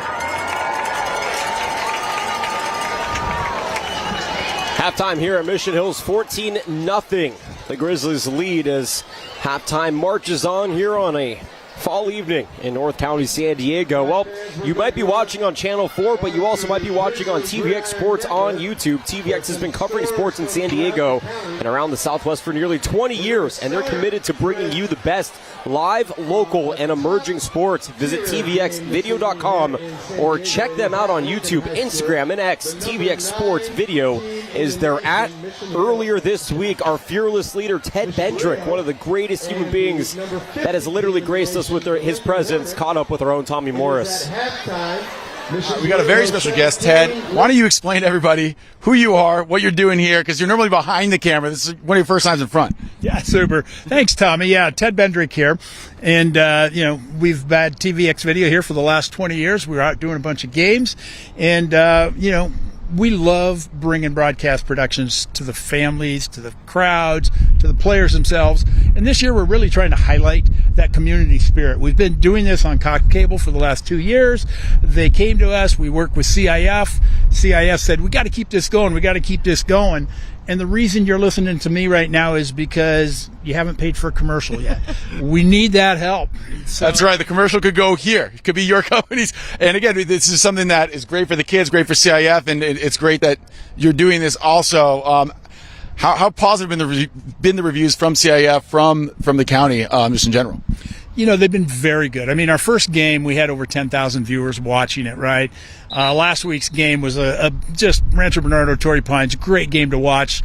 And basically, when Cox came to me and said, we're not going to be able to put these games on this year, I talked with Todd Kaysen down at CIF, and he goes, we got to do these. We love these games. This is great, acknowledgement to our sports programs. It's extremely good to the teams and the schools, and we got to find a way to do this. And so we're doing it. We're just coming out and doing it. We're trying to raise sponsorship to keep this going. The goal really, Tommy, is that we'd love to grow this through football, into basketball, into spring seasons. We'd love to bring in more sports outside of that, some of the local colleges and things like that. But we want to make it free for everybody to be able to look at it and watch and come back. So support who supports you is what I always say. So if you look down below, there's some contact information. Go ahead and reach out. If you'd like to purchase an ad, any sort of contribution you'd like to make, we would love to talk to you. So come find us. Thank you. Well, Ted has been a highlight of many of my weeks in our production meetings, but the highlight of the first half has been 14 points put on the board here by the Mission Hills Grizzlies. And let's take a look back here at the first 24 minutes of action and just see how we got to where we are, Justin. And, of course, it all started with the pick six by Xavier St. John. Yeah, the offense there of Granite Hills falling asleep, St. John taking advantage, putting Mission Hills on the board early. As you can see, miscommunication there between number 10, Elijah Arzu, and Benitez. And St. John takes advantage, puts Mission Hills on the board first. Yeah, St. John was St. Gone after that pick six. And then Troy Hune had a man deep into the end zone. We thought it was going to be caught, and then upon further review, the ball was bobbled and dropped after Ryan McKenzie tried to haul it in. But you saw the arm on display of the Nittany line right there, a great pass breakup on another intended pass to Ryan McKenzie. And then the pick, the pick here rather by the defensive end, Jaden Thomas, to give Granite Hills back the football. Yeah, and that was the best we've seen from Granite Hills so far. They were not able to capitalize off of that. And then this was a screen pass by Quakenbush, the third of four receptions for him in that first half. And then it was just a bunch of small plays, like a great reception by Josh Gonzalez that eventually let Parker Fleming put the team on his back on this drive and set himself up for a great opportunity. Yeah, we're going to see Fleming here take the ball into the end zone. A great first half from him. And Troy Hune doesn't have any touchdown passes yet, but still finds himself and his team up 14-0. Have to feel great if you're Troy Hune here. Well, it's about next man up mentality, and St. John and Quackenbush and Fleming all putting their teams on their team on their backs with their quarterback being neutralized. And speaking of neutralized, Zach Benitez really struggled in that first half. His completions were all short gains, and that defensive line giving him fits. This we thought was a catch, but it was called incomplete on the field after Noah Walker reeled it in. Yeah, and we saw Benitez get hurt early. The only time they made it into the red zone, and they had to go wildcat formation because he was injured. You have to think maybe that's still bothering him a little bit, and that's why we haven't been able to see his dynamic nature so far. But we'll see if we're able to see that in the second half. It was a very different first half than what we were accustomed to in the last two matchups between these two teams. It was a lot more offense in the first 24 minutes. Here tonight, it's the defense that's really taken the center stage for both of these teams. Justin Rosette, Jonathan Rifkin, delighted to be with you no matter how you're watching or where you're watching. All of us here at Cox Your Channel 4 and at TVX Sports Video appreciate you making us a part of your Friday evening plans. What are some keys in the second half, Justin, for Granite to try and get back into this game? I think for one, Granite's defense has done a great job. They haven't allowed they allowed one offensive touchdown. That was a long, hard-fought drive. They're doing a great job so far. I think Benitez has to get going. They have to get some plays going downfield. They have not been able to get a rhythm yet, and they're not going to be able to come back unless Benitez gets into a rhythm with his receivers. Yeah, the irony, if I'm in that locker room at halftime and I'm Coach Kendall Cobb, I'm thinking to myself, I should be proud that my defense gave up 0 passing touchdowns to the best quarterback in San Diego, but Coach Kellen Cobbs probably isn't feeling that elated by that stat because you look up at the scoreboard and it's 14-0 regardless. It is, yeah, and I think besides also just Benitez, I think continuing to put pressure on Troy Hune. They've done a great job of that, but unfortunately, I don't think you're going to be able to hold Troy Hune in this offense for the whole game. They're down 14, but not only do you have to score 14 points, you have to stop Troy Hune and that offense from scoring, so big task here for Granite Hills the second half. It has definitely been a battle of the hills here in the first 24 minutes, but only one king can be crowned king of the hill in the second half, and Justin and I have you for that one here in just a couple of moments. If you're Mission Hills, how do you maintain your poise here up 14-0 and not give up Granite Hills' opportunities to come back? I think continuing to do what you're doing, run the clock down, give Fleming the ball, allow him to run the clock down, not make Troy Hune have to do too much, keep throwing those short passes, those short routes, but I think really just keep running the ball down the throats of Granite Hills here on defense and controlling the game, running that clock down, and sooner rather than later, it'll be only a matter of time. Well, now a senior here at Mission Hills, quarterback Troy Hune didn't focus on quarterbacking until his freshman year. Now a Penn State commit and the prototype passer who can extend plays and lead offenses down the field. His uncle was his mentor. His father at one time was a coach at this very school. And he's looking to join the names of some of the greats. Chris Olave, who plays for the Saints, one of the best Ohio State wide receivers ever. And, of course, Jack Tuttle, who most recently was with Michigan, medically retired from football after 7 years playing at the collegiate level last year and winning a national championship in 2024. But even though those names are in the lights here at Mission Hills, Troy Hune hopes to cement his own legacy here as one of the greats in the maroon and gold. And as you mentioned, Troy Hune has only been playing quarterback for 4 years. He was an offensive lineman in middle school, didn't start playing quarterback until he got here to Mission Hills. So what a turnaround that is from being an offensive lineman, playing a little bit of D-line, to now being one of the top quarterbacks in the country committed to Penn State. Well, he certainly grew nice and tall to change from that offensive line stature into a dynamic quarterback threat. As USA Night continues here into the second half in week 4 of the high school football season. A reminder, next week we will be down south at Helix High School. Tommy Morris and I will have you for that one, where the Highlanders will welcome the Dons of Cathedral Catholic to town. 7:15 kick. 6:45 on YouTube will be our pregame. 7 o'clock pregame here on Cox Your View as well. Well, Granite Hills and Mission Hills both lined up on the wrong sides. So they're going to flip the field here. And Baker is going to mark his spot. Will Height and Demery, the two to return here for Granite Hills as we take another look at our schedule. Of course, the first 2 weeks, so much fun. Lincoln destroying Long Beach Poly at home. Rancho Bernardo edging Torrey Pines late last week. And here the second half begins with Will Height and his heels towards the end zone, taking this one out across the 20.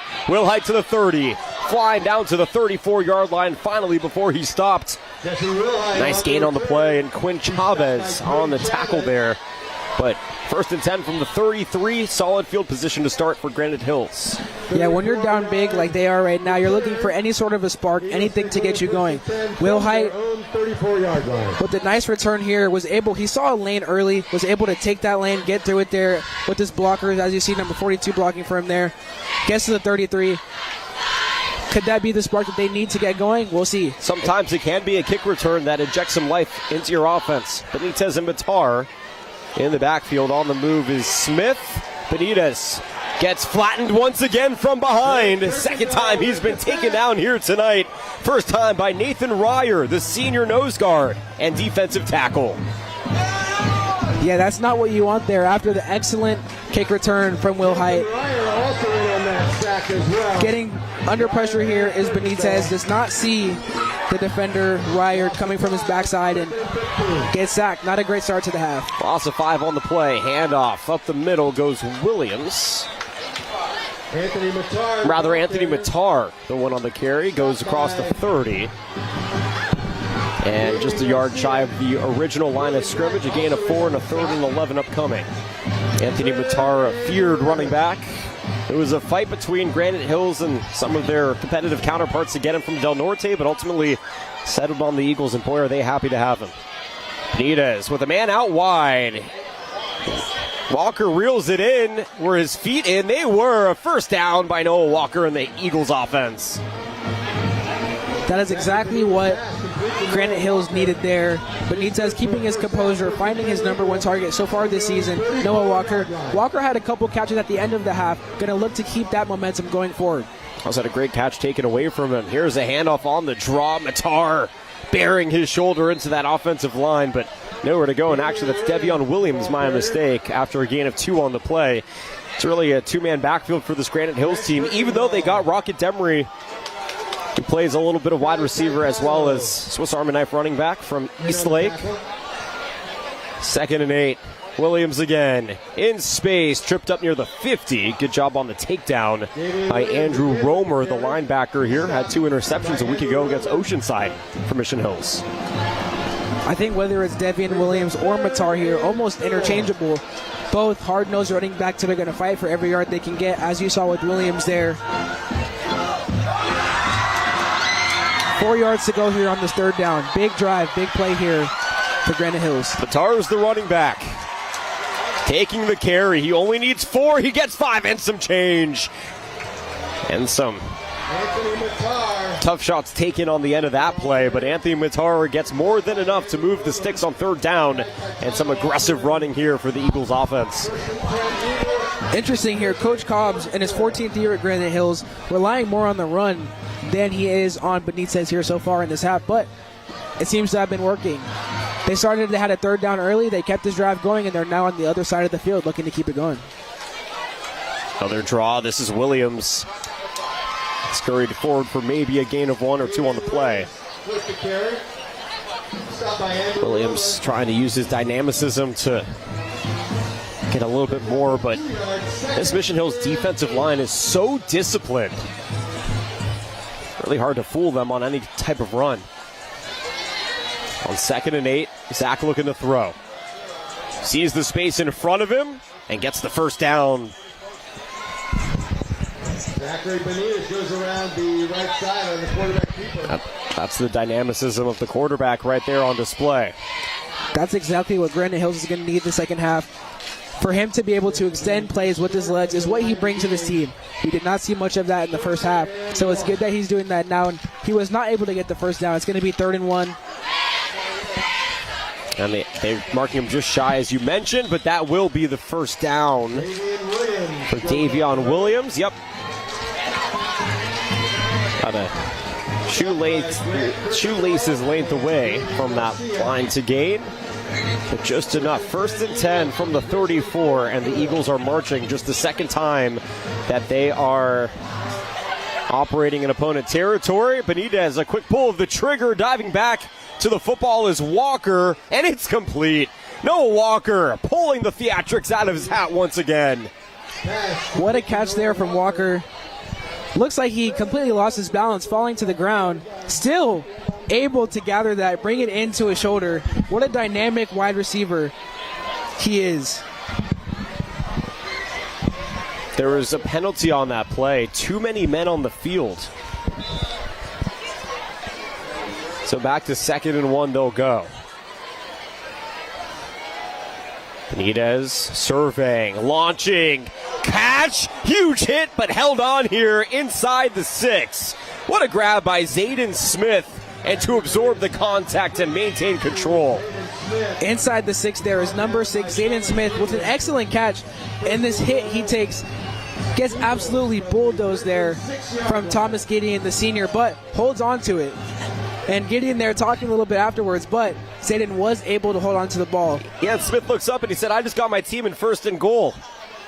Here's a run for Williams, bouncing out right, facing the defensive pressure, diving forward, and marked maybe a yard shy, but nice aggressive running by Williams to set them up on 2nd and goal from the 1. There isn't an Eagle down, but just for a moment, it's one of the linemen who shoots back up, and quickly the Eagles set things up. Benitez to Williams. The defense was ready. The ball pops out. Benitez on top of it. And it's going to be a loss on the play after Williams coughs it up. Wow, what a mess of a play there. They tried to go quick and give it to Williams, who's been the sure bet, but absolutely popped there by Kai Taitano, the junior.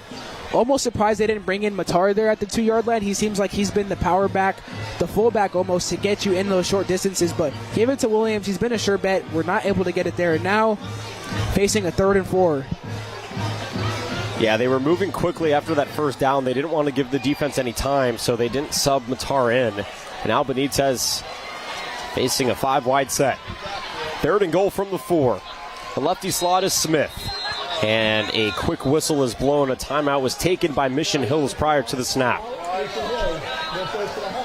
So Coach Hauser wants to chat here with his team, and boy, he has not been afraid to call timeouts early in quarters. We saw 2 early in the 1st, and here's the first here of the 2nd half with 6:54 to go in the 3rd quarter. But I guess with the way that this defense has been playing and knowing that no lead is safe against this Granite Hills offense, you want to make sure, again, everybody's on the same page, because a stop here on 3rd and goal from the 4 would be massive for your hopes here. Absolutely. Coach Hauser, a vet, as we mentioned, his 23rd year. So remarkable to have any job for 23 years, let alone the coach of a high school football program. So he knows what he's doing. He's taking this here. He knows how big of an opportunity this is to stop them here on 3rd and 4. For Granite Hills here, you're desperate. You need this touchdown because Mission Hills has not scored. Troy Hume doesn't have any passing touchdowns yet. You have to think that's going to come. If they don't get this touchdown here, not looking good for them. So they're going to have to cash in on this possession. Coach Hauser, 23 years at the helm, 31 years on a football sideline. Been doing it for quite some time. One of the longest tenured head coaches in all of San Diego. One of the highest success rates in Southern California. You have to wonder, too, could this be 4-down territory here for Granite Hills? Their kicker has already missed 1 kick on the night, Jacob Nunez. So if they don't get it here, what will they do? Benitez on 3rd and goal from the 4. Flushed out right. Evading space. Launching one to the back of the end zone. It's hauled in, but I don't think that Rocket Demery was in, and it will be incomplete. Good job by the Mission Hills defense to stand strong. Aiden Delgado was the one who wrapped him and pushed him back towards the out-of-bounds part of the end zone. When in doubt, Benitez here throws it up to his receivers. Haven't seen a whole lot of shots today. Demery goes up and gets it. Amazing catch there, but was pushed out of bounds there, it looks like. Yeah, it looks like Xavier St. John and Delgado were both in the area, but a good job by this tandem of defensive backs. And yeah, St. John really was the one in the area to disrupt the throw. But you are right, partner. 4-down territory. 4th and goal from the 4. Benitez alone, throwing left, has a man, caught, touchdown, Rocket Demery and the Eagles. A huge touchdown on 4th down for Granite Hills, and they cut a chunk into this deficit. It's 14-6 pending the PAT. An absolutely amazing play here by Benitez. Knows where he's going right away. Finds Demery, who is wide open for the touchdown. And what a drive there by Granite Hills. After not getting much going offensively in the first half, able to bounce back, drive right out of the break, score, and cut it to a 1-possession game. Demery has been a solid addition to this squad as the PAT is up and good. Came from East Lake, where he was a part of an offense who really revolved around him for its success, and decided he wanted to be in a little bit more of a stable environment. There he is with a huge touchdown on 4th down to put Granite Hills on the board. And all of a sudden, partner, changing of the tides a little bit here. If you're Mission Hills, you got to feel a little unsettled. Plenty of time, 6:40 to go here in the third for this thing to really swing your opponent's way. Yeah, and we were talking about in the half what we wanted to see from Granite Hills. We want to see more of Benitez using his legs, using his dynamic skills that he has. He did that. He was able to find his number one target, Noah Walker, doing the things that they've been doing the past couple weeks that have been working. They do that out of the break, and now all of a sudden we have a one-possession game. So for the first time after a touchdown in this game, Nick McKinley will kick it away here. Ryan McKenzie is ready to return towards that right side of the end zone.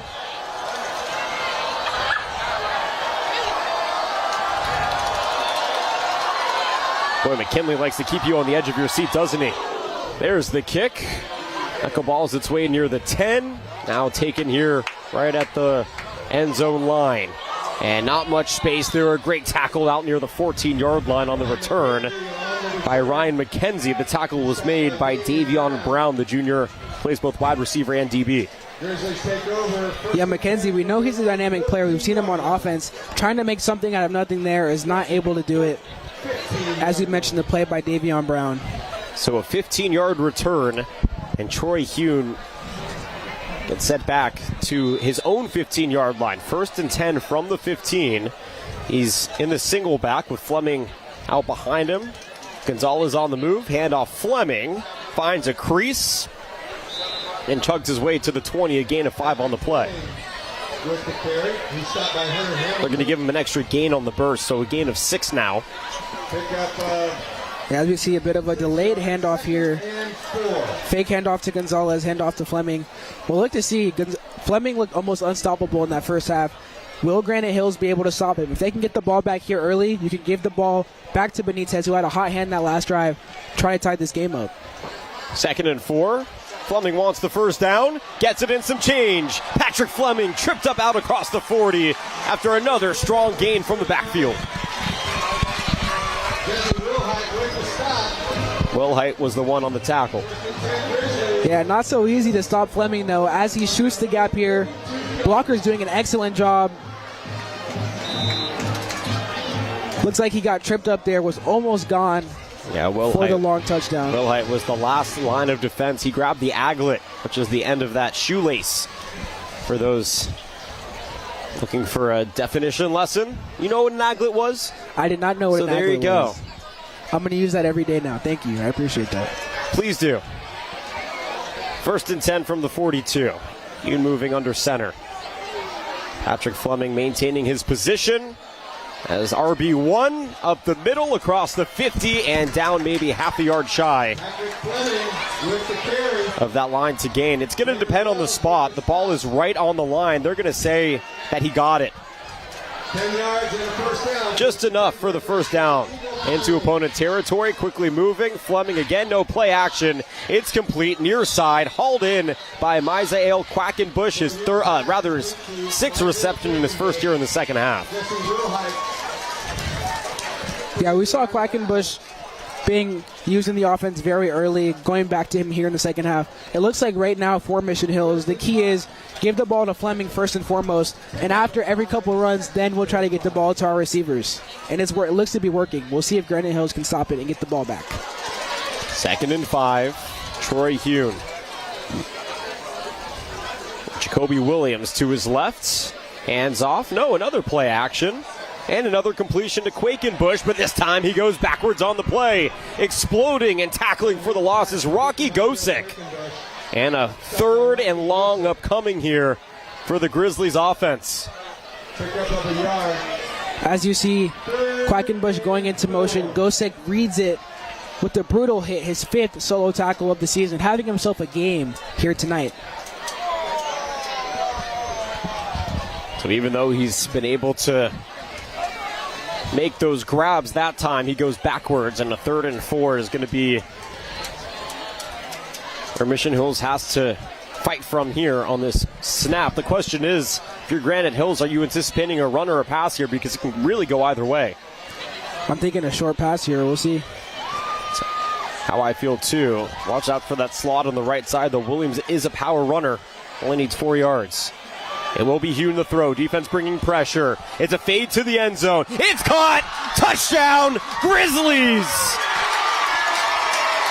Ryan McKenzie, the sophomore, gliding in for 6.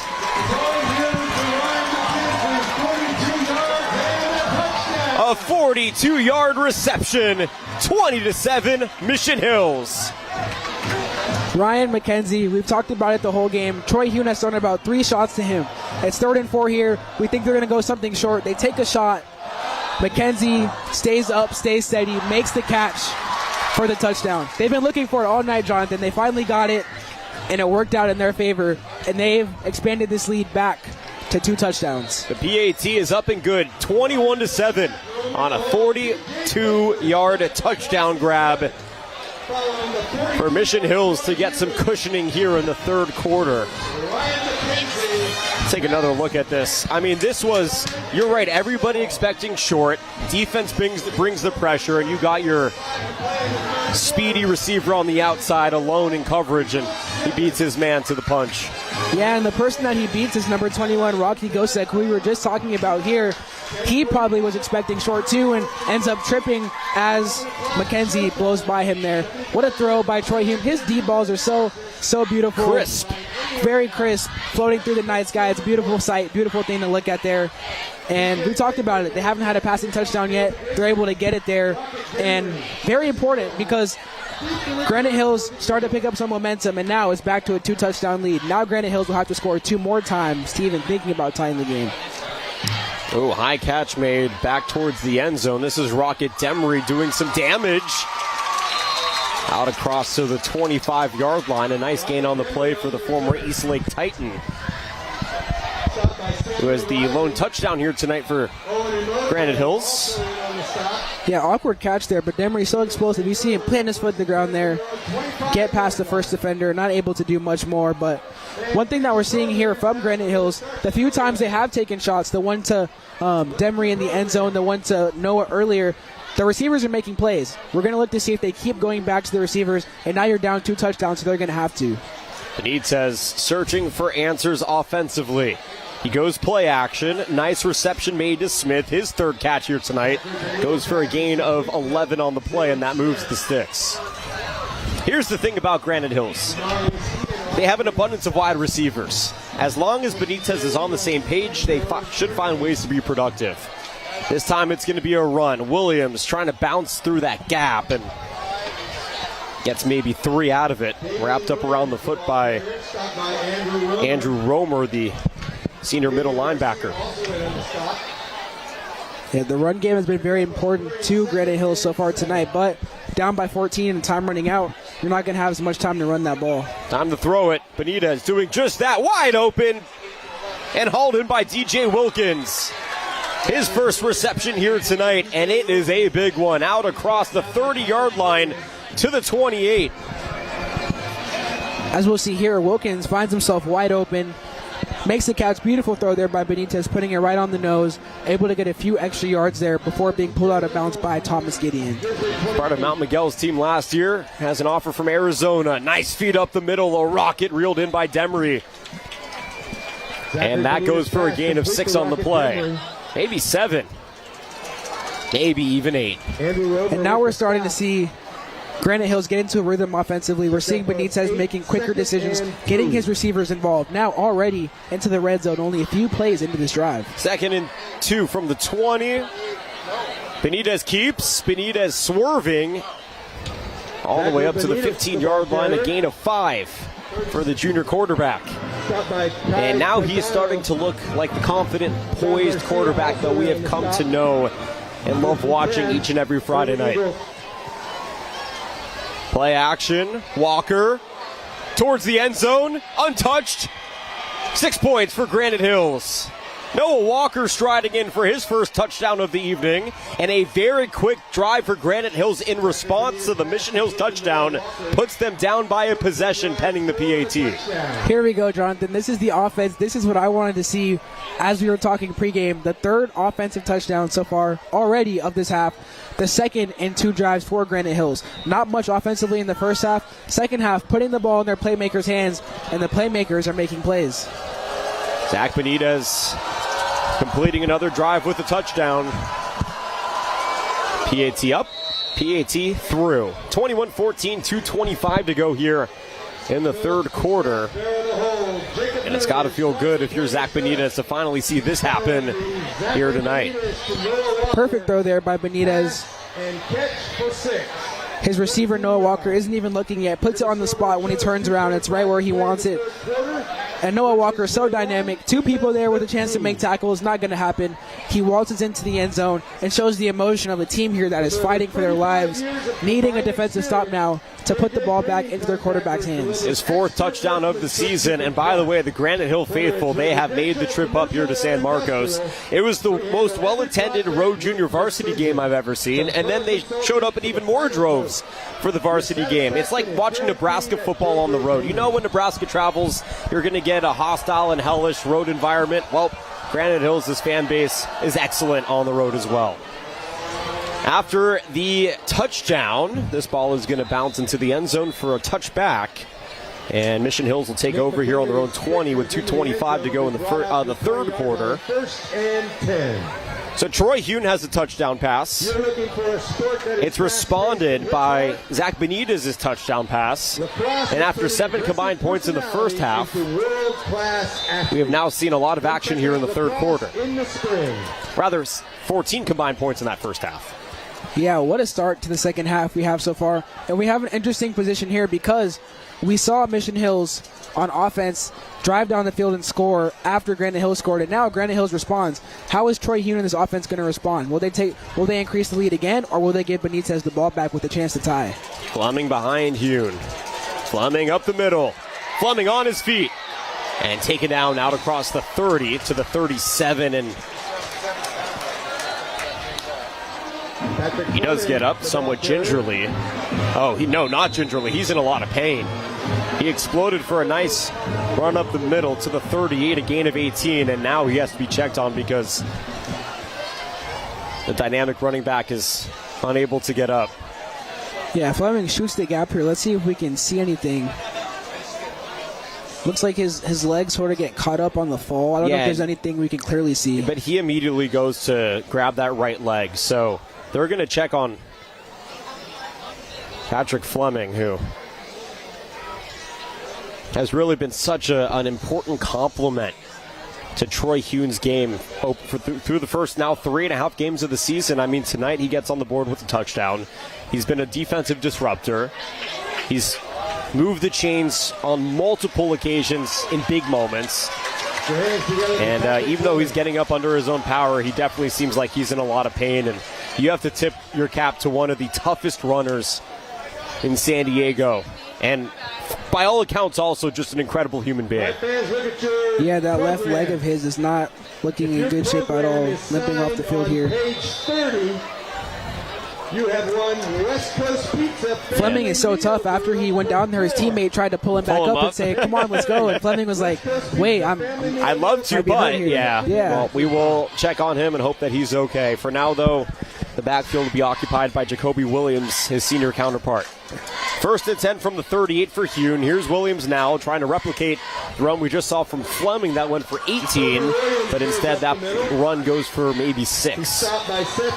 And you hate to see someone as dynamic as Fleming get hurt there, but now if you are Mission Hills, you don't have that speed back that you had with Fleming. So what are they going to do here? They've been leaning on him a lot. Are they going to go back to the short game here with Troy and going to those receivers, or let's see what they do here.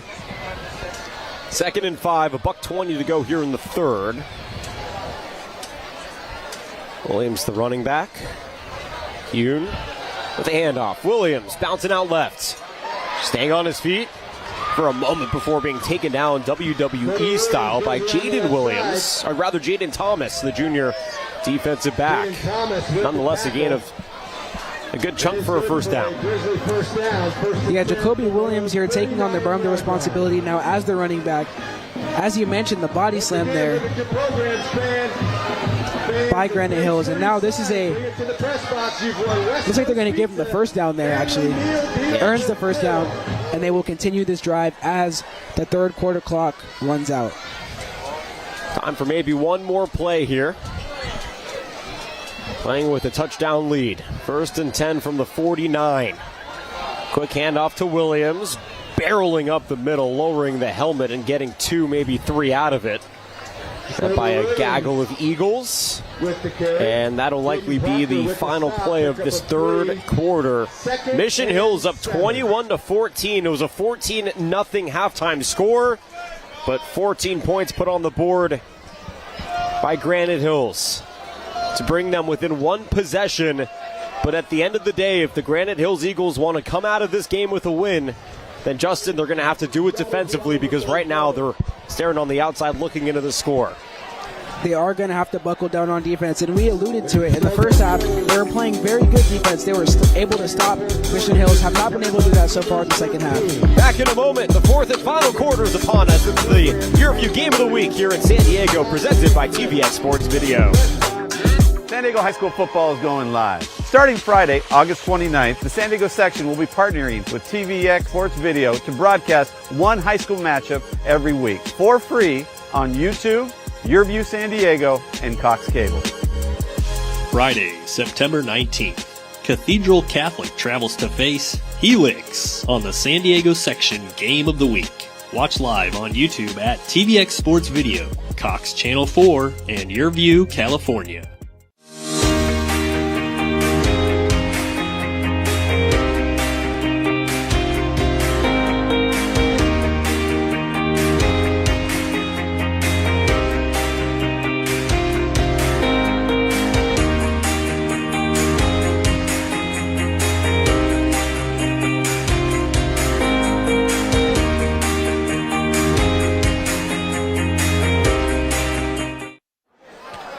Fourth quarter, Troy Hune rolling back, firing deep. Gonzalez! Did he make the catch? He did! Josh Gonzalez with a jaw dropper of a catch to open up the fourth quarter. Down inside the 20-yard line. What a catch there by Josh Gonzalez. Troy Hewitt looks to be under pressure. Fires it to Gonzalez, who is one-on-one. Leaps up, makes the catch, gets the foot in bounds. Absolute dynamic catch there from Josh Gonzalez, the transfer wide receiver. If Cirque du Soleil needs a backup, call Josh Gonzalez. Jacoby Williams on the response with a gain of 5, maybe 6. But my goodness, what a way to start off the fourth quarter. Fireworks for Mission Hills to put themselves in the red zone. Look at this angle. Yeah, after that catch, the Mission Hills crowd here was chanting, "We love Josh," and I know Troy. Yeah, we know Troy Hune does too. After that amazing grab he made there. I mean, he had 21 touchdowns for the Escondido Cougars a season ago. For sophomore quarterback Caden Thompson. 2nd and 5.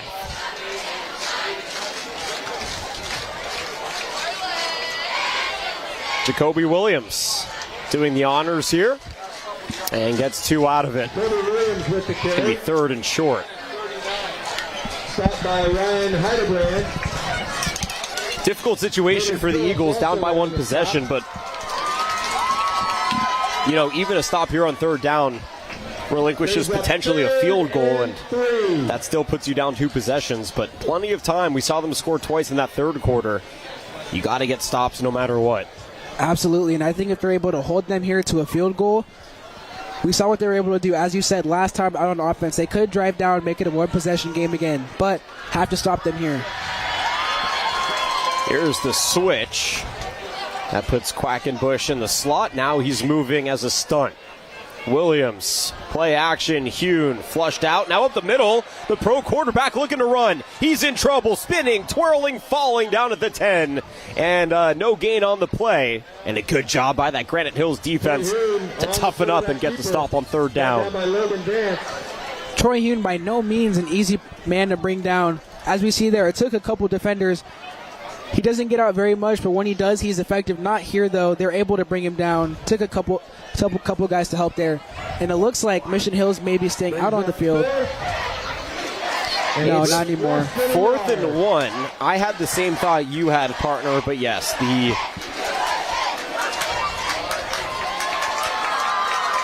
high IQ coaching staff electing to try and take the points here, make it a 2-possession game. That means TJ Baker will try it out there. TJ Baker electing to try and not through this 26-yarder. Baker for 3. On the line, and he splits the uprights. 26-yarder from the kicker. 24-14 with 9:10 to go in the game. The Mission Hills Grizzlies leading by 10. Look at the scoreboard shows. Nothing too complicated about this one. Good snap, good hold, good finish. Yeah, that was absolutely big there for Mission Hills to get points on the board, making it a 2-possession game instead of only being a 1-possession game for a Granite Hills team that showed how quickly they can drive down the field their last time out. Now, they'll have to do it at least 2 more times if they want a chance of winning this game. It's been a tale of 2 completely different halves so far. The first half, Granite could get nothing going. The only touchdown pass Zach Benitez threw was to Xavier St. John on the other team. Sometimes I wonder if a pick 6 should count on the stat sheet like an own goal counts in soccer. Like, it still shows up. Like, the defensive player should get full credit, but the quarterback should be tallied with some sort of like own goal statistic. As Baker kicks right through my nonsensical point for a touchback. I think your nonsensical point does have a bit of a point. I think when the pick 6 looks kind of like the one we saw earlier, there was no receiver in the area. So those maybe should count as not a deduction of a touchdown, but an own goal sort of interception. Right. I can see that. Just for vanity purposes. That's all. Right. Vanity purposes. 1st and 10 from the 20 for Granite Hills. Reminder, we'll be back on the air in a week's time down in Central San Diego, Helix and Cathedral. 6:45 pregame on YouTube, 7 o'clock pregame here on Channel 4, 7:15 kick. Here's a handoff, Javion Williams up the middle. And we'll call it a gain of 6 on the play. They're going to give him an extra spurt, so 7 for a 2nd and 3 for the Eagles offense. I think the closer we get to the end of the game, the more important that own goal interception becomes, because if that was avoided, I believe that was on 3rd down, Granite Hills could have gone without giving up a touchdown there, but now down by 10. Good run by Jameer Alvarez, the 3rd running back on this depth chart. First carry here tonight, and he'll be subbed out for Williams. So Williams, and then that time, Alvarez. Nonetheless, 1st down. Williams on the carry, splitting the pair, and then being taken down out near the 40. So Granite Hills moving quickly, but only looking for nominal gains right now, which is fine. It's about productive offense. Still 8-12 and counting. Now Zach looking to throw. Veering far side. Has Noah punched away. He was being grabbed by the shoulder, but no flag comes in. And good coverage by Xavier St. John. Yeah, the closer we get to the end of this game, we're going to see more shots being taken. Noah Walker was one-on-one. Benitez loves nothing more than seeing his number 1 receiver one-on-one. Absolutely, his left arm being held there by St. John. St. John might have known there he got away with a little something, but referees didn't see it. I guess it doesn't count. Only 3 flags have been thrown in this game. 2 holdings and a false start. 3rd and 6. Pass snared in. Nice first move and a second effort here by Tristan Diaz. His 3rd reception tonight goes for a nice gain of 13. And the chains continue to move here for the Eagles. The second half has really brought out the dynamic abilities of the Eagles receivers.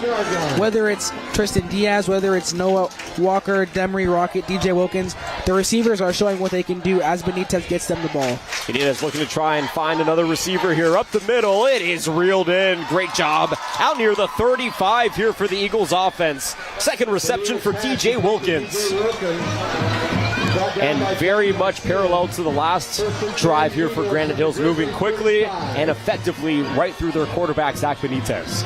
And as Benitez continues to throw the ball more, I'm wondering, will one of these Grizzly defenders make a jump on the ball and possibly send this game home? Or give up a big play.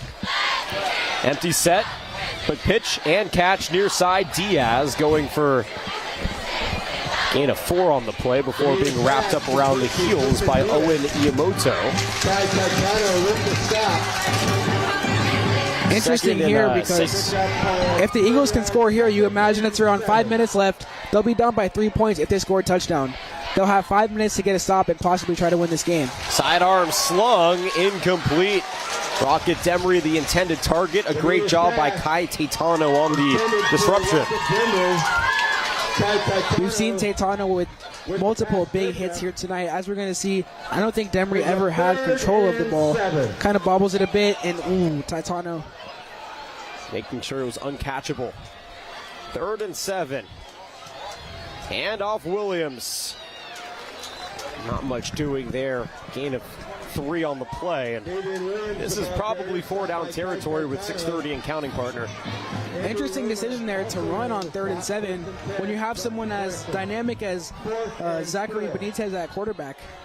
Let's see how dynamic he can be here. 4th down for Benitez. Williams was wide open, wasn't looking that way. He's spinning, twirling, throwing. In danger, it's intercepted. Not a smart pass. John Garcia II along the sideline. Garcia II untouched all the way for the touchdown.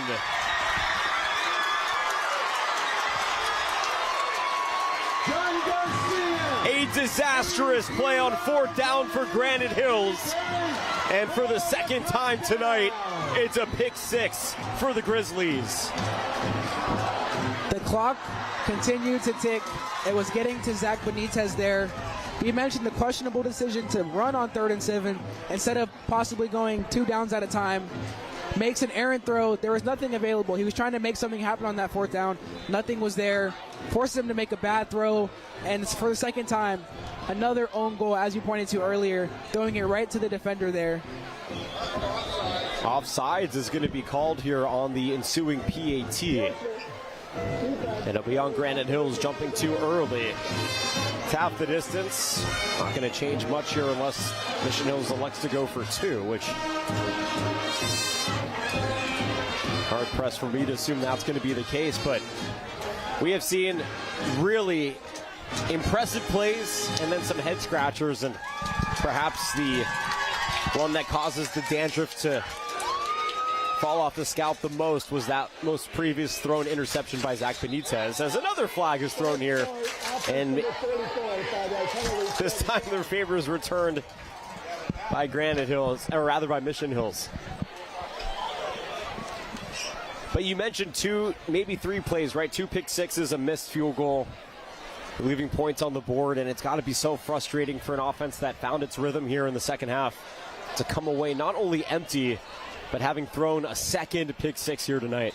So many missed opportunities, and you have to wonder, the one possession they got to the red zone earlier, and Benitez goes down and gets hurt, and the pick 6 early on the miscommunication. What could have been if those 2 key things went their way instead of going Mission Hills' way tonight? Well, the PAT is good. 31-14. Let's take another look here. So Williams was wide open on the left side. He's waiting on a wheel route. He's waiting. Zach never finds him. Pure wedding. And then just disaster. Yeah, Benitez lost that ball up there, trying to make something happen. Him and his receiver, again, not on the same page. It looked like he could have had a bit of a lane to run, but he'd already done a lot of twirling at that point. By the way, Wyatt McKinley with a great block on Benitez. Benitez would have been the last line of defense on the return by John Garcia. But, I mean, this has been all Grizzlies for the most part. 31-14 with 6 minutes to go. Looking to try and shake off 2 straight seasons. But Granite Hills has opened up with a win against Mission Hills. And here in round 3 in 2025, it has been the Grizzlies from the onset. Going to try and put the cherry on top of this Friday night Sunday here in the final 6:03. Baker with the kick. Bellhite takes inside the end zone for a touchback. It's very interesting because last year we saw Mission Hills lose this game and make the Open Division, but that's because their conference is so difficult. Granite Hills, not as difficult of a conference, still a difficult schedule, but dropping a game like this here tonight does make things a little bit more difficult as your season goes along. You got to not only win, but you got to win big in games that you're expected to win if you indeed go on to lose this game. Definitely. And I think what we're seeing here is Mission Hills at the top of their game. The past few years, we've had the same players. You've had Quakenbush, you've had Troy Hune, but now in their senior years, they're making one final push, and they're making it count this time around, not losing, making sure not to lose a third time to the Eagles. Benitez, after the pick six, fires a rocket to Diaz. Out near the 25. Mark him down at the 26 and a half, maybe the 27. It's going to be 2nd and 3. Granite Hills won its first CIF title in 2022. They won the state 2A crown. Their defense forced 44 turnovers that year. One of the best efforts ever in San Diego as Walker goes backward after hauling it in near the 30. Forward progress has him right at the line to gain, and it will depend on the spot. Ooh, they're going to call it a first down by half of a fingernail. Yeah, and it seems that the Eagles are sort of not letting the clock run out here, but not as much urgency. That pick six really took the wind out of their sails here tonight. This one thrown away. After the defense was able to jump the gun on the line. And 3rd and 3, rather 2nd and 10 is what's set up. 2nd and 10. By the way, that was Garcia on the pressure, the guy who just had the pick six. So we'll see here if Benitez can find a way to get his flow back, and at least execute here in the final 5:03. 2nd and 10. Low snap, doesn't matter. Plenty of time. Walker can't catch up to it. St. John in coverage again. I'll tell you what, the confidence that Benitez has to continue to target one of the best defensive backs in California and Xavier St. John speaks a lot about himself as a quarterback and just how he feels about him and his teammates. Yeah, and he has that kind of swagger to him, that confidence that no matter who's on the other side, me and my guys are better than you and your guys. Continuing to target Walker, and it's worked throughout the night. Not able, a bit of an overthrow there, but he's never going to stop going to his guys. This time it goes to Williams on the wheel, and he bumps it off his knee, incomplete. It's been that kind of night for the Granite Hills Eagles. 4th and 10. Benitez showing no signs of coming off the field. So I guess we'll call it 4-down territory here for Granite Hills.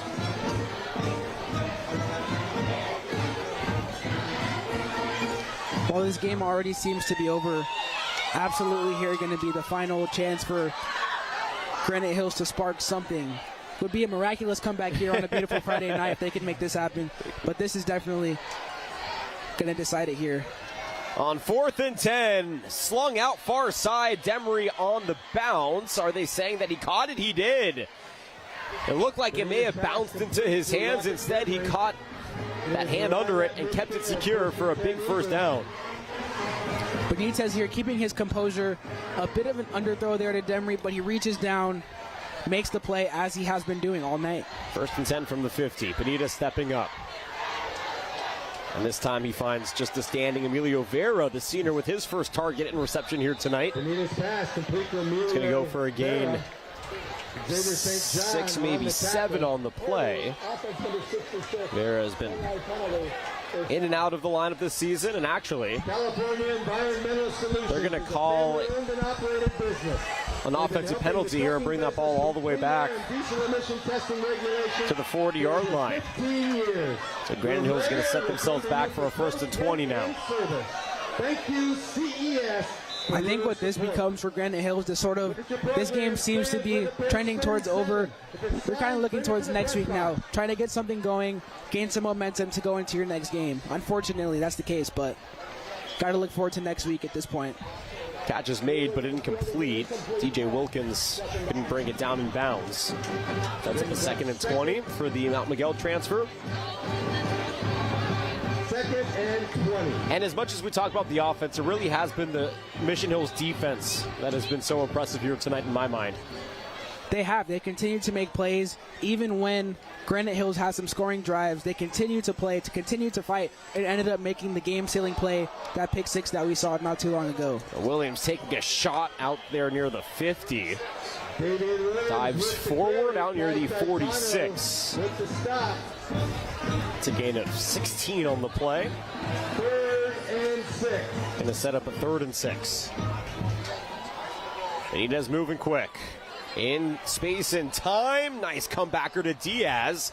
It's going to take a slew of red jerseys to bring him down near the 40. Forward progress gives him the 41. That's just enough for the first down. And Granite Hills continues to keep the drive alive, moving the sticks here with 3:35 to go in the fourth quarter. They are, and they've been at their best today when they've been slowing things down, giving Benitez time. On that last drive, the 4th down pick six that seemingly ended the game, they were rushing. They weren't really comfortable. Benitez keeping, scurrying, and sliding. Just shy of the 30-yard line. Give him a gain of 6 on the play. Pick up a 5, 2nd and 5. We'll see on 2nd down if Benitez can get the first. Wilkins, far side, immediately greeted and then taken down. But he made the catch right near the line to gain. It's going to be a half a yard short and sets up a 3rd and a couple of inches. 3rd and 1. Williams gets the first down, taken down near the 25. Damian Williams. Leading tackler was Owen Emoto. Damian Garcia. Kai Taitano on the stop. Josiah Garcia also on the tackle. Another handoff to Williams. This time he finds the crease up the middle. And 220 and counting, gets a gain of 7. So obviously Granite Hills' sense of urgency right now is largely about just getting a touchdown on this drive, which is what it should be. You want to make sure that you're executing no matter what part of the game you're in and no matter what the score is. Benitez is going to scurry out of bounds on 3rd down, or rather on 2nd down, make it 3rd and short. Yeah, you hate to lose this game here. Of course, you want to be able to finish that three-peat, beating Mission Hills 3 seasons in a row. It's not going to happen here, but for Benitez, for this team, for just the morale of the team going forward in this season, you want to score here. You want to end the night off on a good note, even if it will not end in a victory. 3rd and 3, clock stopping at $1:59. It was 14-0 at halftime for Mission Hills. Defense number 3. Patrick Fleming, who we hope is okay, he went down earlier in this quarter. First down. And really quickly, there's going to be a penalty here on Mission Hills. The official mic wasn't working. They're going to call a defensive holding. And that'll push the ball across the plane for a line to gain and then some. A first down at the 16-yard line for Granite Hills. 16-yard line. So again, it's really just about execution at this point. But Mission Hills is going to walk away with a victory here tonight. They're going to go 4-0 on the season. This might be the team to beat out of the avocado. I mean, we can talk about La Costa Canyon. We can talk about Quinn Roth and Jackson Maggiore and the amazing things that the Mavericks have going on with one of the strongest returning groups in all of Southern California.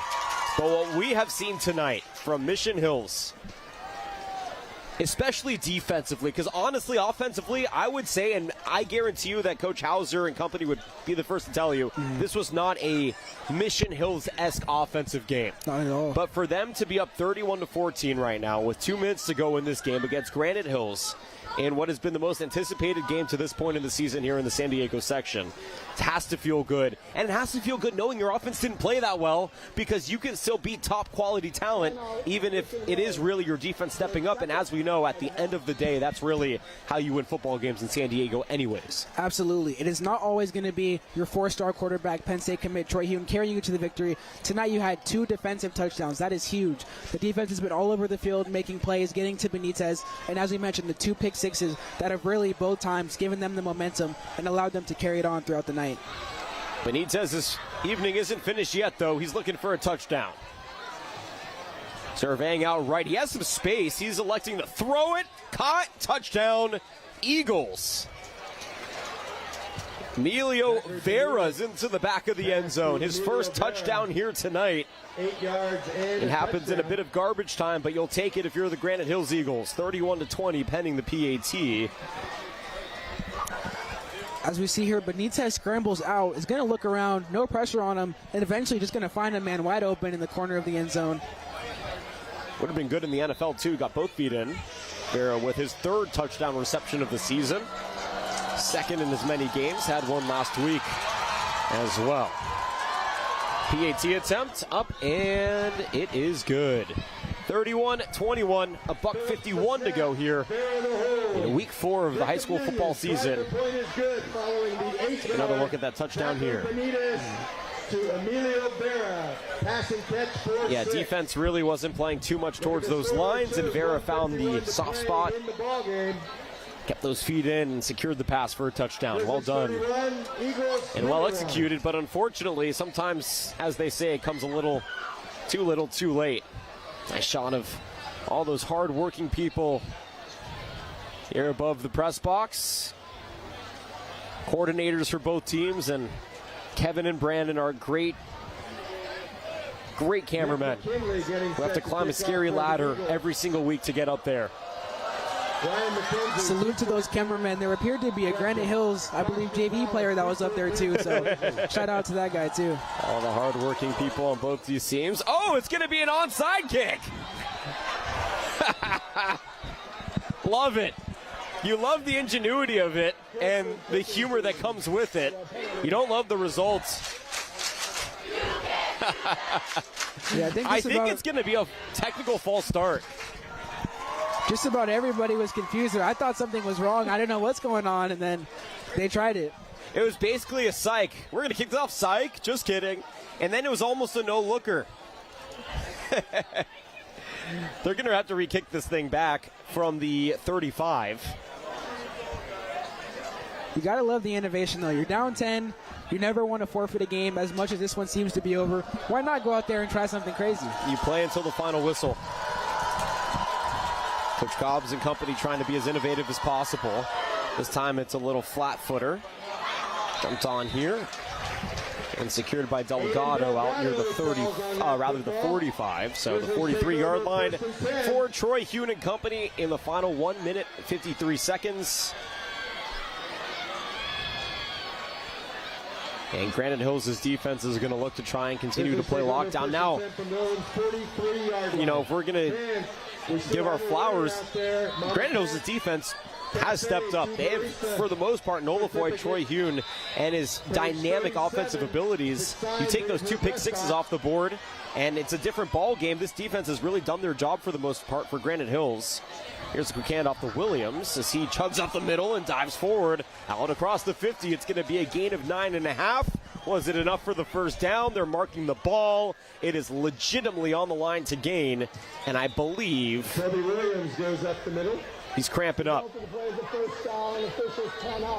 We have not gotten an official spot of the ball, and as Williams cramps up, both teams are going to retreat to their respective sidelines. Yeah, you hate to see another Grizzly running back injured here as he just puts his head down and stumbles his way into a first down. It looks like they're going to give him the spot here as he is receiving some treatment. All the Grizzlies faithful. I'm looking another big result here inside the friendly confines. Williams gets up under his own power. That's good to see. Looks like he's okay. It would be a big loss.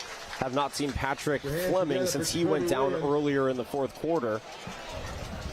Also saw Anthony Matar go down and get subbed out in the third quarter for Granite Hills. So a lot of dynamic running backs going down today. More acknowledgments from our great crew here. Oscar, one of our end zone cams. Brought the gloves this week. He told me he got freezing down on the field last week down at Rancho Bernardo, so extra layers and some gloves as we find the fall evenings greeting us here. Fall start on the offense. You know, Oscar, if I were you, I'd invest in some hand warmers. Oh, there's Fleming. Good to see him back on the field. Scary situation earlier when he couldn't come up under his own power, but welcoming sight for both Grizzlies and football fans alike. 1st and 15 for the offense. Here's Fleming on the carry. Nowhere to go. And it goes for a loss of 4 on the play. Patrick Fleming, the ball Only a carrier. minute 22 left, so it's interesting to see Fleming come back into the game. Maybe just to give him 1 or 2 extra carries, maybe before next week, but always one of those things where you never want a player to get hurt in a time when it's not needed. Timeout taken on the field here for Granite Hills. 2nd and 17 upcoming. A reminder, next week, we're going to be down at Helix High School, where the Highlanders have a date and a much-anticipated rematch with the Cathedral Catholic Dawn. 7:15 kickoff, 7 o'clock pregame here on Channel 4, and 6:45 pregame on TVX Sports on YouTube. And then we will say goodbye to September with Mount Miguel and Oceanside. That is going to be one heck of a matchup. 2 dynamic quarterbacks and, of course, some of the best defenders in all of Southern California. Each and every game on San Diego Channel 4, Watch.yurview, streamed live on YouTube on TVX Sports Video. You see a lot of that guy at the next level. Currently the only quarterback commit in the class of 2025. Going to Penn State. And off to Fleming, $1:15 to go. And on 2nd and 17, he'll get a couple of yards back. If you're Granite Hills, finding ways to manufacture time for Zach Benitez is likely going to be the biggest takeaway from this game, because both of those pick sixes, well, the first one came under duress, and the second one came from miscommunication. As we say hi to Michael, our other end zone cam. Wearing lighter layers on the other side of the end zone. Yeah, no gloves for Michael. No, Michael's built tough, man. Also, incredibly knowledgeable human being. He and I always get lost in deep conversations when I should be practicing my pregame mumbo jumbo. But yeah, going back to the conversation at hand, if you're the Eagles, yes, you've been tested in the first 3 weeks, but this is the first real challenger that you're facing. And I think what we've learned is that Zach Benitez needs to find a little bit more time when he's under duress, because when the duress comes, mistakes are made. And tonight those mistakes have been detrimental for the Eagles. Delayed handoff, Fleming up the middle. Nice job staying on his feet and scurrying out across the 45 down to the 43. And even though he gets 7 on the play, it's going to be a 4th down here for Mission Hills. And to your point, Jonathan, Benitez was at his best tonight when he had time. When he had time to think, to find his receivers, he was at his best. He had 2 touchdowns in that third quarter when he had some time to breathe and some time to throw the ball. So, and how about a shout out to the rest of our crew in our mini airplane hangar up here in Mission Hills. David, Daniel, Joseph, Randall, Liam, all doing a fantastic job making sure we are up and running. You can see the silhouette of our great director, Randall, getting his shining moment here on television. the crew has done an amazing job tonight, and what a night of football we've had. A lot of high-scoring action, as I was hoping for. Right? Yes, you were. Your Generation Alpha proclivities have come to fruition here on a Friday night. You got the offensive output that you want. Now, ironically, 14 of those points came from the defense. So definitely, if you were looking for the offense, it came by way of the defense here tonight. So it's a good double dip, if you will. It did. I don't even know if I am Generation Alpha, but I'll take that because we wanted the offense tonight, and we got it. 52 points combined from these teams, 14 coming from Mission Hills defense, as you pointed out. Oh, this is a slow one on the punt. Gets off. Fair catch at the 11 for Wilhite. And with 56 seconds to go, this will likely be the final Granite Hills drive of the evening. And what an evening it's been. It was 7-0 after the first quarter. Xavier St. John's pick 6. 14-0 at halftime after Patrick Fleming got into the end zone. Then the Eagles were able to strike first and cut it to a touchdown by Rocky Demery. But then it was back and forth. And unfortunately, another pick six later for Granite Hills. They found themselves down by 2 possessions with just no time left to get back into it. We'll see what they have in store here on the final drive of the game in the final minute. Benitez rolls out right, completes a pass on the near side. It's Tristan Diaz that's Zaydon Smith who has had his 6th catch here tonight. And it goes for a gain of 6 on the play. And it's sure to be a long journey home for the Eagles tonight. Not able to get the job done, but when you have a quarterback like Benitez to fall back on, you'll be okay going forward. There's a wheel route completed to Williams out of the backfield. And he scurries his way out of bounds near the 29-yard line. Gain of 12 on the play. And that moves the sticks for a first down here for Granite Hills. As we mentioned earlier, Benitez, class of 27, only a junior, so dynamic already. And as you mentioned, Jonathan, he has an offer from SDSU, UNLV, and just posted on X last night that he received his 3rd offer from Northern Arizona University. So 3 offers as a junior. He's going to do big things this year, regardless of this performance tonight. Well, they do say that if you have a rocket of an arm, go to NAU, because playing at elevation and Flagstaff, you throw that ball 100 feet, or 100 yards rather, down the field. But no matter what, there's going to be great choices for Zach Benitez. Hard worker, team leader, poised. And you got to take L's, man. The only way to improve in sports and in life is to take some L's and learn how to respond properly. Nice throw right here, rolling out left. This is Rocket Demery on the receiving side, bouncing off of would-be tackler before St. John finally brings him down. Regardless, it's a gain of 11 for Rocket Demery and another Eagles first down, though the clock continues to go. Under 27 seconds to go. Benitez to throw. Up the middle, it's complete to Demery again, out to the 45, eyeing the 50, staying on his feet. And then St. John laying the final hammer down. Final play here of the evening. The final play of week 4. And we'll see if Granite Hills has one more in store for us tonight. Everybody jumps, flags are thrown, and a false start is called on the offense. Some frustration shown there by Benitez. Sort of sums up a feeling of the evening overall for the Eagles. Potential, they had opportunities. They were down 1 possession a couple times, could not get a stop. And that will do it. 31-21. It took 3 tries in 3 years, but on the 3rd try, it was a charm. The Mission Hills Grizzlies are kings of the hills. A 31-21 trounce of the Granite Hills Eagles, and the Grizzlies are 4-0 to start off 2025.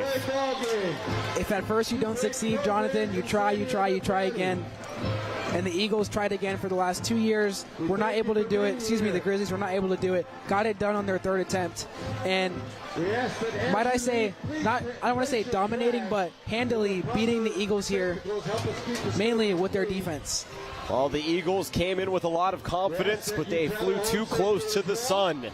And the Grizzlies humbled them and brought them back down to reality. It wasn't an offensive output that we expected, but it was just enough.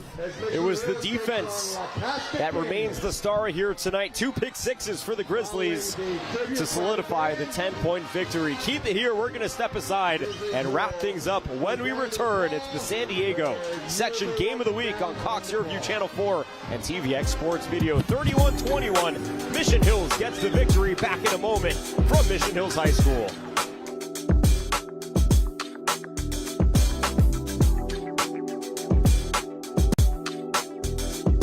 San Diego High School football is going live. Starting Friday, August 29th, the San Diego section will be partnering with TVX Sports Video to broadcast one high school matchup every week for free on YouTube, YurView San Diego, and Cox Cable.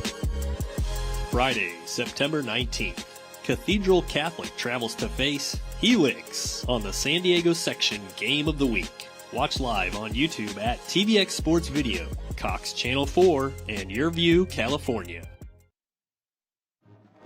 Oh, the great John Maffey and some post-game notes for his inevitable Union Tribune write-up that you'll get to read tonight on the San Diego Union Tribune website. Catching up with Coach Hauser. Those two probably know each other just about as anybody can know each other here in San Diego. Coach Hauser watching his team celebrate a 31-21 victory against the Granite Hills Eagles. What a night, Justin. It was a night promised full of action, and it did not disappoint. Yeah, I think from the jump tonight, we saw the crowd. The crowd was really involved. This is a big game. Mission Hills did not want to lose tonight, as we mentioned time and time again, for the third year in a row to the Eagles. And they came out. The offense came out and looked all right, but it was the defense that really set the tone and allowed them to get the victory here tonight. Let's get to our player of the game here tonight for Mission Hills. Who else is it going to be but that fantastic wide receiver, Xavier St. John? Got the scoring started with a pick six. He's also been in on almost every play defensively and a true leader of this team. And it goes back to, as we talked about at the beginning of the game, the versatility of these Mission Hills players. It's a trend nowadays in football to be able to play both sides of the ball. We saw Travis Hunter do it at an elite level. He won a Heisman Trophy. We're seeing players do it more and more. St. John getting after it all night, as we see here as well. And total disruption. It was the defense that complements St. John's. I mean, how about that tackle right there by Kirk Kendall in the backfield? He had 2 sacks here tonight, and we talked about Granite Hills has to find opportunities to get their quarterback more time, because when he was pressured, disaster struck. Saw the lockdown corner potential there from St. John, and then again, just another opportunity where Benitez is flushed out, nowhere to go, and then Garcia waits on it, and he gets his first pick six of his career. Absolutely, the Mission Hills defense taking advantage of some errant throws by Benitez, but most importantly, bearing the fruit of the work done by the defensive line. It's an offensive-defensive game, and that man right there knows it better than anybody. Coach Hauser and his Grizzlies are victorious in week number 4 of the San Diego high school football season. 31-21, so they move to 4-0 in 2025. We will be back in a week's time down at Helix. Helix hosting Cathedral Catholic. 6:45 pregame on YouTube, 7 o'clock pregame here on Channel 4, and 7:15 is your kickoff. That's going to do it for us here, though, on a Friday night from Mission Hills. A huge thanks and an immense show of gratitude to our incredible crew from TVX, and for my broadcasting partner, Justin Rosette. Partner, you did an awesome job here tonight. My name is Jonathan Rifkind. So long and good night from week 4 here in San Diego. Once again, Mission Hills are kings of the hill. They win 31-21 against the Granite Hills Eagles. Enjoy your weekend. We'll talk to you next week.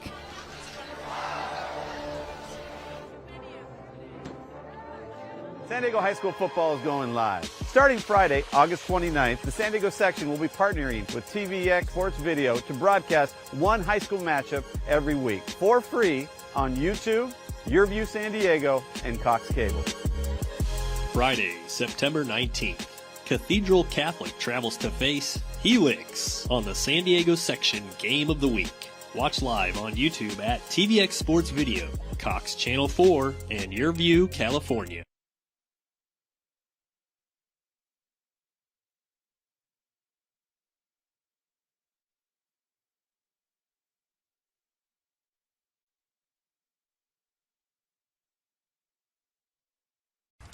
Get ready to travel across America meeting the next generation of star athletes. You'll meet a trailblazing quarterback in North Carolina, as well as elite signal callers in Illinois and Florida. We'll also sit down with a versatile playmaker in Texas and hear from a rising star in volleyball as well. That's all coming up next on Sports Stars of Tomorrow.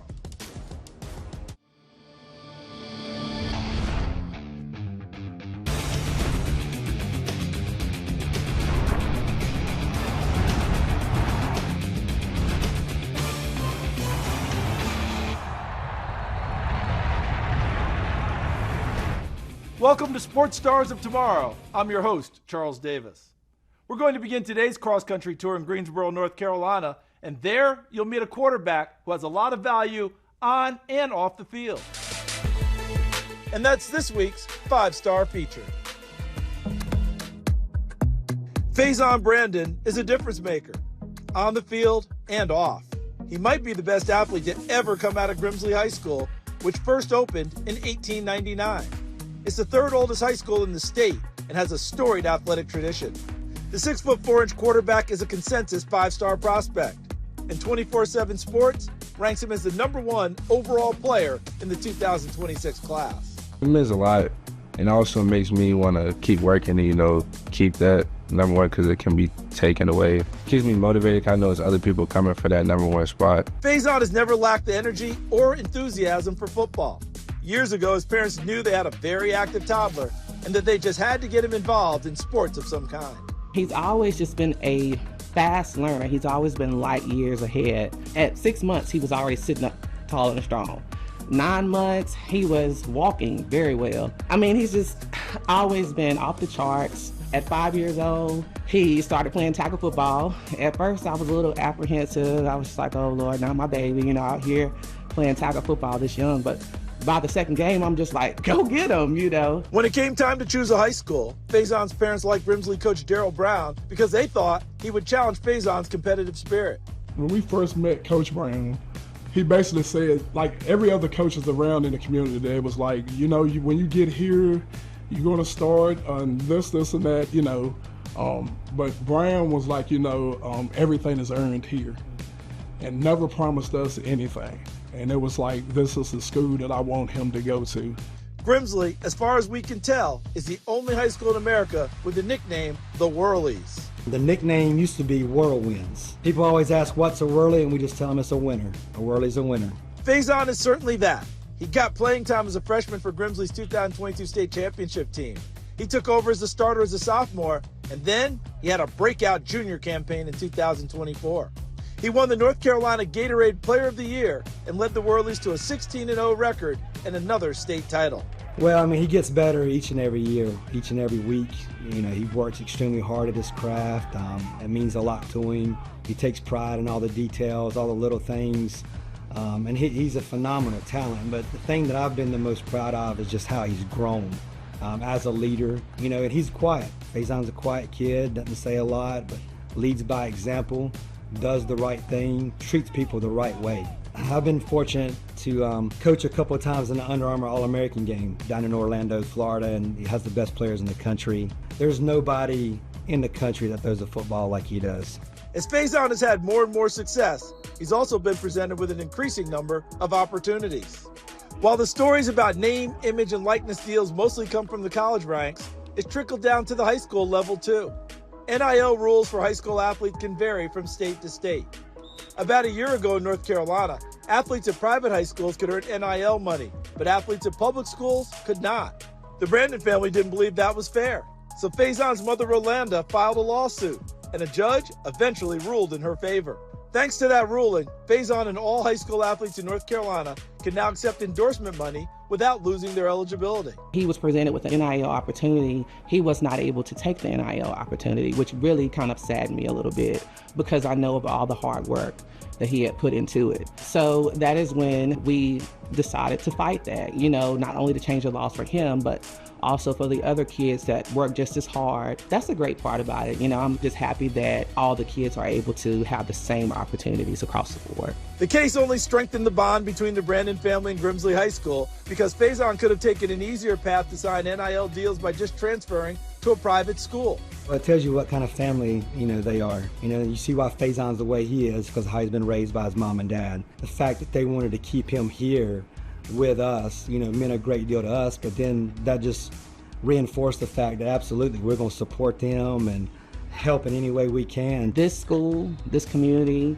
Coach Brown, and some of the leaders here really stood behind us. That alone has just left a mark in our hearts, forever.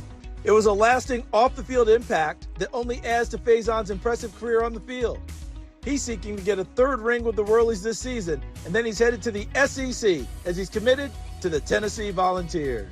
In the long term, he wants to continue to be a difference maker and represent Greensboro in the National Football League. My ultimate dream is to go to the NFL and play in the NFL.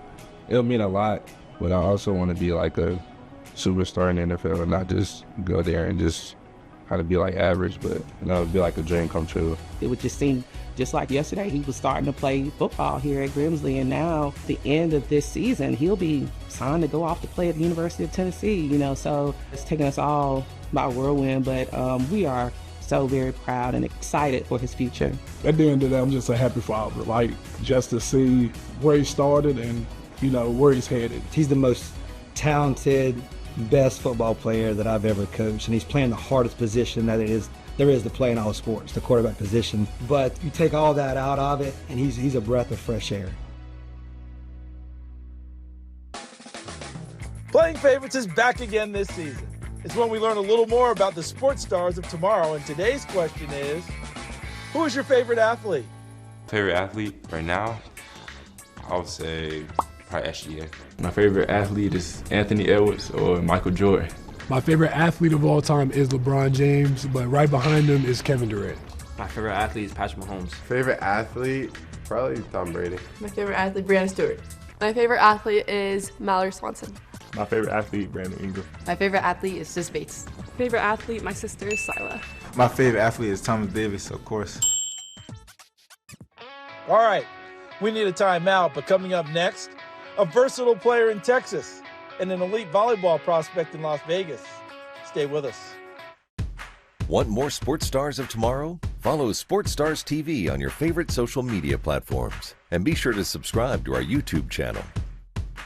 Hey folks, Chris Coonahan here with Leaf Filter, America's largest gutter and gutter protection company. Leaf Filter has over 150 locations and has been installed on over 1 million homes. We've been protecting homes now for over 20 years. Our patented technology offers total protection for your home and comes with a lifetime transferable warranty. The process is simple. Give us a call to schedule your free gutter inspection. If you decide to move forward with the project, you put nothing down at all. 833 Leaf Filter or visit leaffilter.com today. Look at this one under eye bag. It's gone. There's this side and this side. Just look at these results. 50 and haven't slept in weeks, 35 and fresh from a vacation.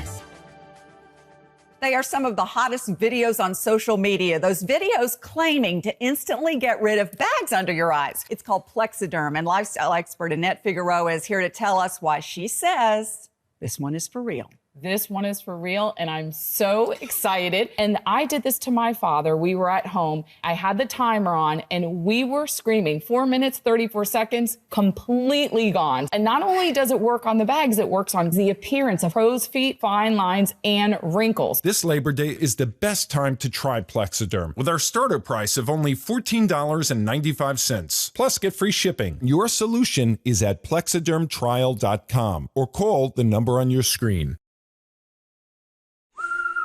Clogged gutters can cause big problems fast. Until now.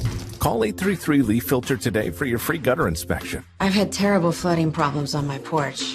Now I understand why. Right now, Leaf Filter is offering a free inspection on your schedule. Leaf Filter is a permanent gutter solution, so you never have to worry about costly damage from clogged gutters again. Call us today and schedule your free inspection. To schedule your free inspection, call 833 Leaf Filter today or visit leaffilter.com.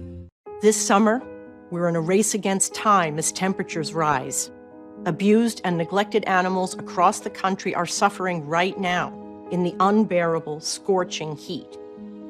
They're thirsty and panting, chained outside with no water, and many are desperately trying to hang on for just one more day. Extreme heat can have a major impact on animals, and we see that all the time. Without shade, to be without shelter, without adequate water, and basically just left out there dealing with the baking sun all day. Will you come forward to help save an animal in distress today? Visit joinaspca.org, call this toll-free number, or scan the code on your screen to be counted for this life-saving appeal. We need 3,000 new donors in the next 30 days. And with your gift of just $19 a month, you can help save an animal's life this summer.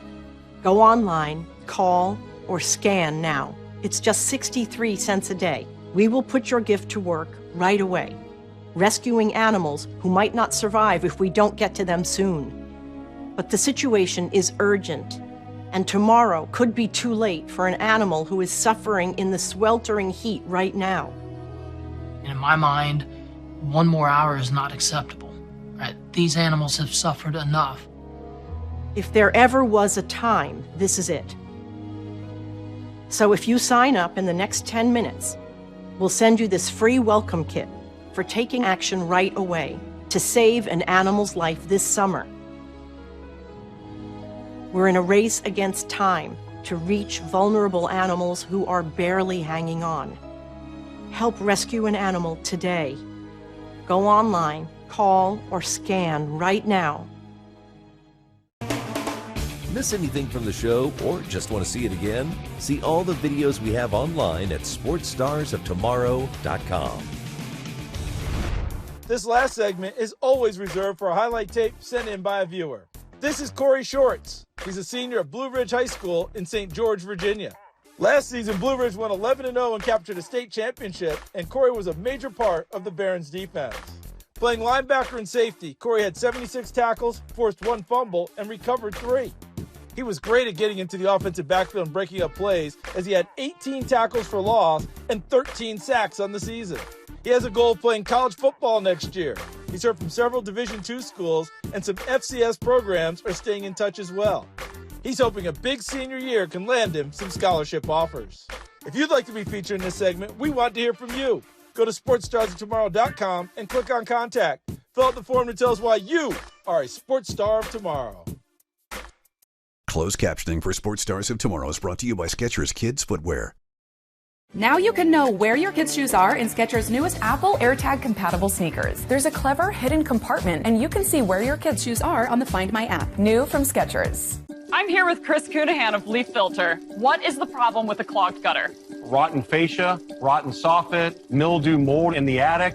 So how can Leaf Filter fix this problem? So the first thing we're going to do is professionally clean out all your gutters, realign them, install our Leaf Filter system that allows nothing but water. Just give us a call, set up an appointment. We'll come out, give you a free gutter inspection. To schedule your free inspection, call 833-LEAF-FILTER or visit leaffilter.com. That's going to do it for today. Be sure to keep up with Sports Stars of Tomorrow by following us on social media. For everyone here, I'm Charles Davis, and we'll see you next time.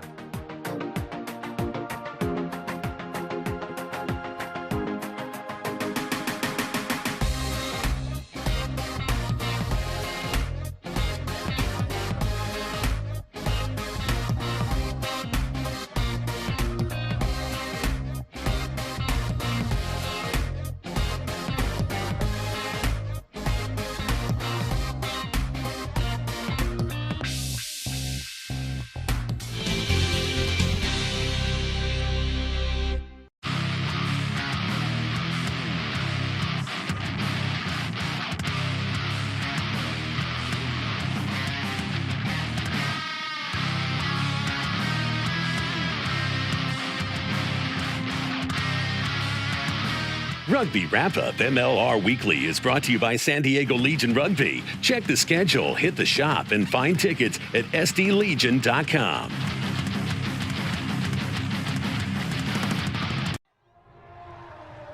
Next on Rugby Wrap-Up's MLR Weekly, the last head coach to take the men's Eagles to a World Cup, Gary Gold, John Fitzpatrick of Rugby Morning, and Brian Ray of America's Rugby News.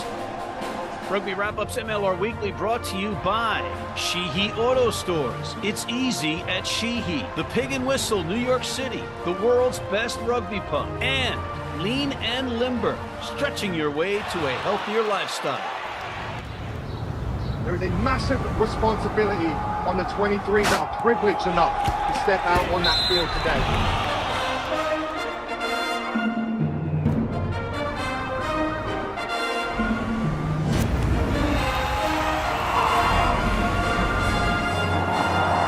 Let's get it all started with our recurring segment, Rugby Morning's Coffee Break. Why not? John Fitzpatrick calling in from the greater Los Angeles area, the Southland, as they call it out there with their arrogance. John, welcome back to MLR Weekly. How are you, and what do you have for us? Hey, Matt, but why are we going to start off this episode with such a negative vibe there? Why the digs at L.A., man? What's that all about? I lived in L.A., and I didn't like it. Next. Okay, you couldn't hack it. Not surprised. But, Matt, let's talk Men's Eagles versus Japan. Before we begin here, anyone ever tell you have a striking resemblance to head coach Eddie Jones? Least expected, mate. Least expected. No. Next.